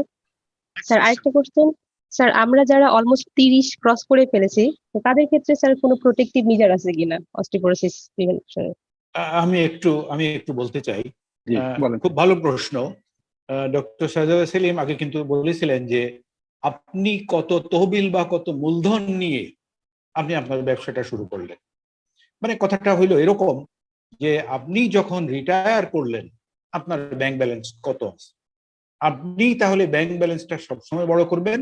I mean আপনার অস্টিওপোরোসিস যেন না হয়, আপনার বোন মাস কতটা আপনি করতে পারলেন আপনার লাইফ টাইমে। আপনি দেখেন আমরা বলেছি যে আমরা 19 ইয়ার্স অনওয়ার্ডস আপনার পিক হয়ে যাচ্ছে 25 লাইক দ্যাট এইজ এরকমের দিকে, তারপরে কিন্তু ইউ আর ডিক্লাইনিং। সো আপনি ওই পিকটাকে ধরে রাখার জন্য কি কি করছেন আমরা এতক্ষণ যা বলেছি, আপনার লাইফস্টাইল চেঞ্জ করা, adequate diet including calcium magnesium নেওয়া, এক্সারসাইজ করা এবং আপনি এই রিস্ক ফ্যাক্টর গুলোকে অ্যাভয়েড করে যাওয়া, তাহলেই তো আর আপনি ওইদিকে যেতে যাচ্ছেন না। আমি কি কিছু বাদ দিলাম? না ঠিক আছে ঠিক আছে। স্যার আমি একটু add করবো একটা জিনিস, সেটা হচ্ছে Jannatul Smriti. Absolutely you are right, 30 years is the right time. এমনটি নয় যে সেই 50 ইয়ার্সে গিয়ে you will start your exercise everything. This is high time, you can maintain your peak bone mass. সুতরাং এখন থেকে সচেতন হতে হবে, সূর্যরশ্মি, ক্যালসিয়াম রিসোর্স এবং exercise. Thank you. Thank you ma'am. যৌবন বয়সের ইবাদত ম্যাডাম বেশি কাজের আর কি, জিনিসটা এরকম। একদম ঠিক, একদম ঠিক। সো একদম বুড়া হয়ে ইবাদত হচ্ছে যৌবন কালে করাই ভালো। আমাদের মাঝে কিন্তু বাংলাদেশের একজন লিজেন্ড যুক্ত আছেন, প্রফেসর রওশনারা বেগম ম্যাডাম। আপনি যদি এর মাঝে কিছু অ্যাড করতে চান আমরা খুবই সম্মানিত হব ম্যাডাম। আপনার জন্য ওপেন অপশন, আপনি যে কোনো সময় ম্যাডাম আপনি আমাদের সাথে ম্যাডাম বলতে পারেন। Professor Roshanara madam. অনেক ধন্যবাদ এহসান। আসলে আমি শুনতেইছিলাম, একটা কথা বলি যে বিশ্বজোড়া পাঠশালা মোর সবার আমি ছাত্র, এত মানে জ্ঞানগর্ভ আলোচনা হলো এবং প্রফেসর ফারুক পাঠানের নাম তো সবসময়ই আমরা সব শ্রদ্ধার সাথে স্মরণ করি, আমাদের মানে একজন লিজেন্ড। আজকে যারা এখানে প্রফেসর তসলিম উদ্দিন, প্রফেসর শাহজাদা সেলিম এবং আমার অত্যন্ত প্রিয় জিনাত নাসরিন, সে আমাকে জয়েন করতে বলেছিল। আমি এখন আমেরিকাতে আছি এবং আমিও বলতেছিলাম যে আসলে আমরা তো সবসময় শুনি, কিন্তু আমরা আসলে যে বাচ্চারা, যারা বাচ্চা মানে আমি এখনো তো নাতির বয়সী বলি, যারা 15, 20, 30 যাচ্ছে, আসলে ওদের খাবারটা দেখলে, যে খাবারটা জিনাত দেখালো, সবাই তো ফাস্ট ফুডই খাচ্ছে, আর এই খাবারের মধ্যে কখনোই দেখি না যে সে ওই খাবারের যুক্ত কিছু তাদের সাথে থাকে। যে তাদের আমাদের প্রজন্ম যে নেক্সট কি হবে সেটা আমি ভাবছি। আমরা অনেকটা এগিয়ে আসলাম, এখনো আমরা অ্যাবাভ 70 ভালোই চলাফেরা করছি। তারপরেও আমি মনে করি যে আসলে এটা খুবই একটা জ্ঞানগর্ভ আলোচনা এবং অ্যাওয়ারনেস। ওই সময় থেকে যদি অ্যাওয়ারনেস ডেভেলপ না করি, আমরা যারা মেনোপজাল পেশেন্টদের নিয়ে এখন খুব চিন্তা ভাবনা করি, ভিটামিন ডি এবং ক্যালসিয়াম দেওয়ার কথা সারাক্ষণ বলি, কিন্তু আসলে আগে থেকেই অ্যাওয়ারনেস না করলে আমরাও তাদেরকে এখন কিছু করতে পারবো না। আমার আজকে এই আলোচনাটা অত্যন্ত জ্ঞানগর্ভ এবং খুবই সময় উপযোগী যে আমরা এখন থেকে অ্যাওয়ারনেসের জন্য কাজ করবো। ইসলামকে বলি যে ওদের নিয়েও একটু আলোচনা করা, যে হ্যাঁ তাদের ফুডটা এখন সাপ্লিমেন্টটা কেমন হবে, কিভাবে খাবে। আর যে একটা সুন্দর একটা আলোচনা আমি আজকে শাহজাদা সেলিমের কাছে বুঝলাম যে ভিটামিন ডি আমরা কিন্তু সবাই আজকাল মোটামুটি মানে প্রায়ই করি, প্রেগনেন্ট পেশেন্টদেরও এত ডেফিসিয়েন্সি, প্রেগনেন্সি পেশেন্টদের ভিটামিন ডি আসে, আমরা নিজেরাই অবাক হয়ে যাচ্ছি যে আসলেই আমরা তো তাদের সম্পর্কে আমরা চিন্তাই করিনি কোনো সময়। প্রেগনেন্সিতে কিন্তু প্রচুর ভিটামিন ডি ডেফিসিয়েন্সি পেশেন্ট আমাদের কাছে আসছে। আমার মনে হয় যে খুবই ভালো আলোচনা হয়েছে। এরকম আমি সবাইকে অসংখ্য ধন্যবাদ জানাই। আমি এত দূর থেকে আপনাদের কথাগুলো শুনে খুব ভালো লাগলো। আমাকে হঠাৎ করে কেন এসেন বলতে বললাম জানি না, আমি চুপচাপই শুনছিলাম, খুব ভালো লাগছিল। আমার মনে হয় যে এরকম বিডি ফিজিশিয়ানকে অসংখ্য ধন্যবাদ, এসএনকেও খুব ধন্যবাদ, তারা এই ধরনের আলোচনা আয়োজন করে এবং সবার কাছে আমি কৃতজ্ঞ। ধন্যবাদ। আমি আর 2-3টা লাইভ কোশ্চেন নিয়ে শেষ করবো, কারণ মানে আমার সবচেয়ে ভালো লাগছে এখন পর্যন্ত অডিয়েন্স, মানে যত সময় যাচ্ছে আমাদের অডিয়েন্স বাড়ছে, কিন্তু আসলে এত ইম্পর্টেন্ট একটা টপিক আমি একটু লোভ সামলাতে পারছি না। আমি আর 2-3টা স্যার লাইভ কোশ্চেন নিব স্যার। ডক্টর আরিয়ান একটু শিওর স্যার, স্যার আপনি অ্যাড করেন স্যার। ডক্টর আরিয়ান কোশ্চেন করবেন। হ্যাঁ স্যার প্লিজ। হ্যাঁ, আমাদের আমরা অনেক পেশেন্ট পাই, বিকজ আমরা মাসকুলোস্কেলেটাল সিস্টেম প্র্যাকটিস করি। হাঁটু ব্যথা, কোমর ব্যথা, বা কোমর ব্যথা না, হাঁটু ব্যথা বা শরীর ব্যথা। হ্যাঁ, আমি তো দুটো, ইভেন ইয়াং এজেও আমি তো এতদিন 2টো করে ক্যালসিয়াম খাচ্ছিলাম। সো এইটা একটা দোকান থেকে যে তাকে ক্যালসিয়াম ট্যাবলেট দেওয়া হয়, আমার মনে হয় এটা কোন দিকে যাচ্ছে আমরা জানি না। এতে কি আমাদের যে এইটুকু ডায়েট থেকে নেওয়ার কথা ছিল সেটাকে ইমব্যালেন্স করে দেবে? আমার এই কোশ্চেনটা কিন্তু ফারুক পাঠান স্যারের কাছে থাকবে। এই যে হাঁটু ব্যথা বা যেটা অ্যানালজেসিক ট্যাবলেট না, তারপরও আমরা দোকান থেকে যারা নিয়ে থাকে, তাহলে কি তাদেরকে ওই যেটুকু ওরা ডাইরেক্ট ফুড থেকে নেওয়ার কথা ছিল, এই সাপ্লিমেন্টেশনটা কি তাদেরকে ক্ষতি করবে? এটা একটা প্রশ্ন থাকবে। আরেকটা জিনিস হলো, আমাদের এখানে যে বিজ্ঞ আলোচক বৃন্দ আসছেন, একসময় আমরা কমিউনিটিতে বলেছিলাম, এবং গভর্নমেন্টেরও একটা প্রজেক্ট ছিল, ক্যালসিয়াম ফর্টিফিকেশন ইন রাইস, এবং কিছু কিছু প্রজেক্ট এটা গভর্নমেন্টের ছিল আমি যতদূর জানি। আমি জানি না এই প্রজেক্টটা এখন চলছে কিনা বা বলবৎ আছে কিনা। রাইসে কিভাবে আমরা কতটুকু ক্যালসিয়াম দিয়ে দিতে পারি, আমি যতদূর জানি কিছু প্রজেক্ট ছিল গভর্নমেন্টের, এখনো কি আছে কিনা বা কেউ বলতে পারবেন কিনা সেটা করে কিনা। Thank you so much. Thank you professor Taslim Ahmedin আপনার প্রশ্ন করার জন্য। জ্যামিতি এডুকেট ভিটামিন ডি আমার খাবার থেকে পেয়ে থাকি, তুমি এক্সট্রা মিটে ক্যালসিয়াম ডি খাই আমি খাবারটাই পেয়েছি। আমার এই রিকোয়ারমেন্ট হিসাবে ডেলি রিকোয়ারমেন্ট যে পরিমাণ খাওয়ার কথা আমি সেরকম ক্যালসিয়াম পেয়েছি খাবার থেকে। সেটা এক্সট্রা ভাবে আমি ক্যালসিয়াম খাই, সেটা অ্যাবজর্পশন হওয়ার কোনো কারণ নাই, কারণ অ্যাবজর্পশন করতে গেলে এটা ম্যাক্সিমাম অ্যাবজর্পশনটা আমার তাই, যেটা ডক্টর জিনা তারা বলছেন, শস্য বেশি ক্যালসিয়াম আমার একবারে আমার কখনোই অ্যাবজর্ব হবে না, এবং সেটা হবে কখন হবে, in the presence of vitamin D. Vitamin D নাই, আমি ক্যালসিয়াম খাচ্ছি, আমার সেই ভিটামিন ডি কখনো অ্যাবজর্ব হবে না, সে বেরিয়ে যাবে, কিন্তু আমার এটা কখনো অ্যাবজর্পশন হবে না। সো আমার এক্সট্রা খেয়ে আমার পয়সা নষ্ট করার কোনো আমি যুক্তি দেখি না এখানে। আর ফর্টিফাইড ক্যালসিয়াম আমাদের বর্তমানে গভর্নমেন্টে এর কোনো প্রজেক্ট এখনো পর্যন্ত আমি দেখি নাই যেখানে ফর্টিফাইড ক্যালসিয়াম ফর্টিফাইড ভিটামিন দিয়ে তারা কোনো রেজিস্ট্রেশন বা ল তারা করছে। এমন হয় এই জিনিসটা আপনার খেয়াল রাখা উচিত।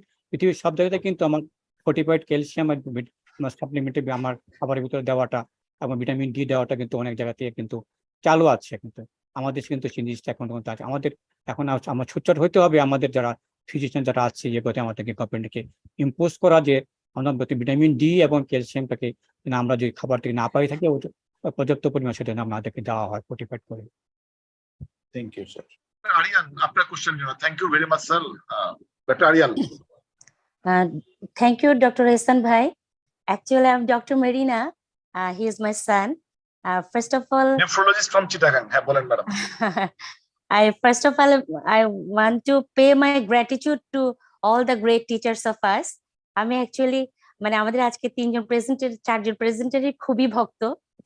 বিশেষ করে ফারুক পাঠান স্যারকে বলতে চাই, স্যার আপনার কন্ট্রিবিউশন আমাদের সিকিডি রোগীদের জন্য, আপনার যে কমেন্ট সেটা আসলে আমাদের জন্য খুবই হেল্পফুল। এবং শাহজাদা সেলিম স্যার ডায়েটের ব্যাপারে যেটা বলেছেন, এটা আসলে আমরা সবসময় ফিল করি।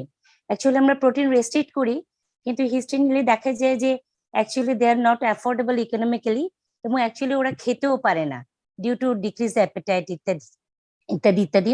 স্যার আমার কোশ্চেনটা ছিল যে আমরা সেকেন্ডারি অস্টিওপোরোসিস যেগুলো, মানে আমাদের আসলে একটা বড় একটা মাস থাকে যাদের গ্লোমেরুলোনেফ্রাইটিসের পেশেন্ট, যাদেরকে আমরা লং টার্ম স্টেরয়েড ইউজ করি, সেই পেশেন্টগুলোর জন্য স্যার আমরা কি রুটিনলি বিএমডি টেস্ট করতে হবে? They are on risk sir, high risk, মানে ক্লিনিক্যালি যদি আমি কনসিডার করি, সেই ক্ষেত্রে কি স্যার সবাইকে বিএমডি রিকমেন্ডেড, নাকি স্যার বিএমডি করে আমি কোনো থেরাপি দিতে পারি, বা দিলে সেটা কি অ্যান্টি রিজর্ভটিভ হবে কিনা? They are almost renal impairment is absent in those cases. ডাক্তার শাহজাদা সেলিম। এখানে দুই ধরনের রিকমেন্ডেশন আছে। গ্লোমেরুলোনেফ্রাইটিসে কিন্তু মানে highest dose of glucocorticoid use করতে হয়। জি স্যার। তো রিসেন্টলি একটা রিকমেন্ডেশন দেখা গেছে যে সেক্ষেত্রে আগে একটা বেজলাইন বিএমডি যদি থাকে এবং সেখানে যদি আপনার বোন ডেনসিটি খুব ভালো থাকে, তাহলে you can spare the patient. কিন্তু যদি আগে থেকে আপনি দেখেন যে অস্টিওপেনিয়া আছে, যদি একদম খুব সিভিয়ার নাও হয়, মানে অস্টিওপোরোসিস নেই, অস্টিওপেনিয়া একদম মাইল্ডার ফর্মে থাকে, তাহলে কিন্তু we can expect that the patient will have osteoporosis.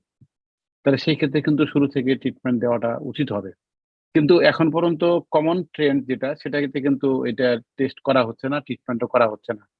কিন্তু আমরা যেহেতু বারবারই বলছি যে অস্টিওপোরোসিস ইন টোটালি একটা ignored area by physician, by patient party and the legal authorities. সুতরাং আমরা যদি এটাকে নজরে আনি, তাহলে যেখানে কতদিন আপনি স্টেরয়েড দিবেন এটা কিন্তু আগে থেকে একটু অনেক ক্ষেত্রে ডিটারমাইন করা একটু মুশকিল। যদি একটা লং স্ট্যান্ডিং স্টেরয়েড ইউজের দরকার পড়ে তাহলে আগে থেকে একটা বেজলাইন টেস্ট করে আপনার সিদ্ধান্ত নেওয়াটা আপনার জন্য ভালো হবে। স্যার আমরা কিন্তু অলমোস্ট আমাদের জব জিএন এর গাইডলাইন অনুযায়ী যাদেরকে দিয়ে থাকি ওদেরকে অলমোস্ট কিন্তু ট্যাপারিং বা ইয়েসো 3 মান্থস দেওয়া হয়ই। আর স্যার বিশেষ করে এসএলই পেশেন্ট যারা থাকে ওদেরকে তো স্যার আমরা লং টার্ম অ্যাটলিস্ট 1 ইয়ার স্যার দেওয়া হয়ই। সেক্ষেত্রে স্যার মানে তার মানে কি আমরা সবাইকে প্রথমে বিএমডি করে নিব? মানে আমাদের গাইডলাইন গুলো আসলে বিএমডি করে নেওয়ার কথা বলা নাই। আমাদের রিকমেন্ডেশন হচ্ছে that should be go on with calcium supplementation, vitamin D supplementation. কিন্তু এই ক্ষেত্রে কি স্যার আমরা বিএমডি করে নিব? আপনি যেটা বলছেন সেটাই কিন্তু কমনলি করা হচ্ছে, কিন্তু আমরা যদি ধরে নিই তাহলে ওই আপনার গ্লোমেরুলোনেফ্রাইটিস যে পেশেন্টটা পেয়েছেন এটা কিন্তু এলডারলি পেশেন্ট নয়। তাহলে এই 35, 36 বা 40 ইয়ার্সের একটা মানুষকে আরো কম বয়সেও কিন্তু পাচ্ছেন না।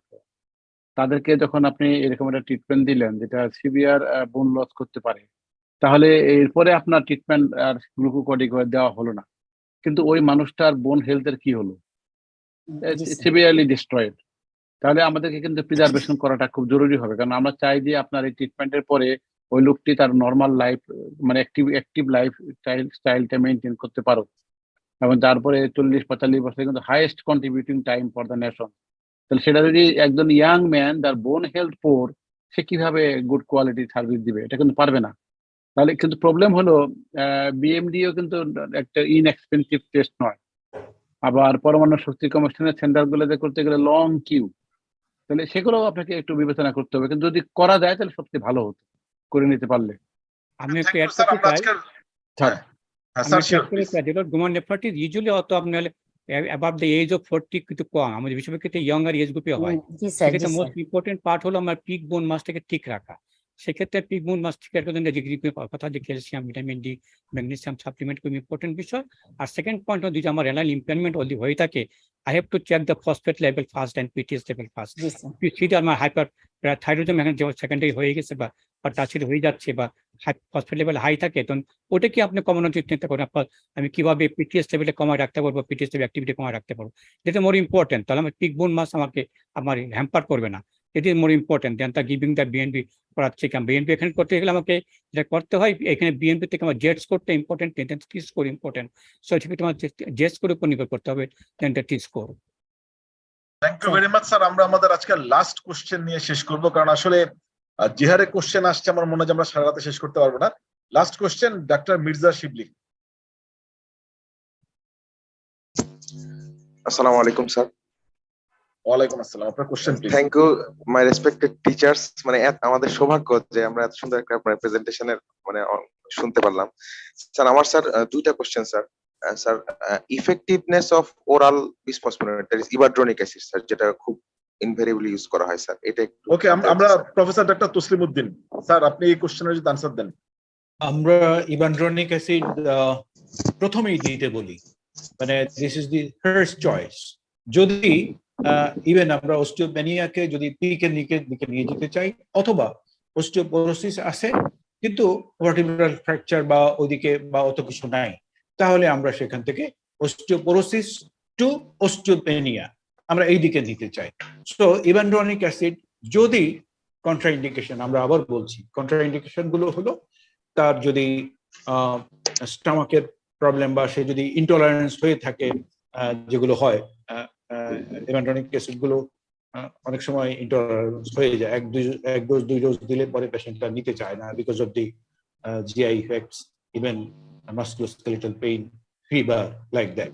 তো ibandronic acid monthly is a very good choice, এবং এগুলো তো ইয়েও আছে আপনার আরো উইকলি ডোজও আছে।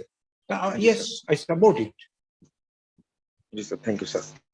স্যার আরেকটা কোশ্চেন স্যার, মানে sir vitamin D and calcium deficiency তো স্যার মানে রিলেটেড টু অস্টিওম্যালেশিয়া 2, মানে সেক্ষেত্রে স্যার অস্টিওম্যালেশিয়া তো স্যার বোন পেইন হচ্ছে, মাসল পেইন হচ্ছে, এবার অস্টিওম্যালেশিয়ার পেশেন্টের স্যার বিএমডি করলে স্যার অস্টিওপেনিয়া পাওয়া যাচ্ছে, সেক্ষেত্রে স্যার আমরা ডিফারেন্সিয়েট করবো কিভাবে স্যার অস্টিওপোরোসিস আর অস্টিওম্যালেশিয়া? প্রশ্নটা আসলে একটু লম্বা, আর আজকে আমরা যেহেতু অস্টিওম্যালেশিয়াতে যেতে চাচ্ছি না, আমরা একটা ডিজিজেই থাকি, অস্টিওপোরোসিস নিয়ে আমরা আলোচনা করেছি।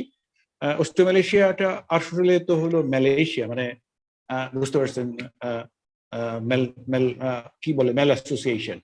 তো আমরা ওইদিকে না যাই, আজকে আমরা অস্টিওপোরোসিস নিয়ে থাকি, কারণ osteoporosis is a big issue. Okay sir, thank you very much sir, thank you. আমরা 2.5 ঘন্টা অতিক্রম করে ফেলেছি। Thank you all the speaker for outstanding deliberation. Thank you specially for the questions, specially for the wonderful questions and audience. আমি সবসময় believe করি without very good audience কোনো scientific সেশনেই আসলে সাফল্যের মুখ দেখে না। এবং আমাদের আজকে সাইন্টিফিক পার্টনার এসকে ফার্মাসিউটিক্যালস লিমিটেডকে আশা করব তারা অক্টোবর মাসে আমাদেরকে এই যে 3টা লেকচার সহ মাস্টারপিস বুকলেটটা উপহার দিবেন ইসরাল মাফসার সৌজন্যে। Thank you Eskayef, and over to our chairperson Professor Mohammad Farooq Pathan sir to conclude the session. Again, thanks to all the speakers.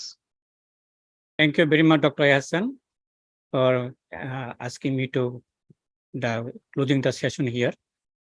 I thanks and congratulate all the 3 speakers, Professor Taslimuddin, Professor Sheikh Jinatara, and my student Dr. Salim for their brilliant presentation here, and we learned lots here. And most important thing for me is to create awareness among the physician about the big bone mass and the treatment option of the osteoporosis, and how to use the best way of DEXA and FLEX score to refer the cases to the specialty. And the coming 2 months early, that we have the osteoporosis day, this coming is here. And my request will be for the Dr. Hassan to promote that with one slogan, protective bone. This is the most important part. If we can make this slogan successful, then we have to create awareness among our physicians.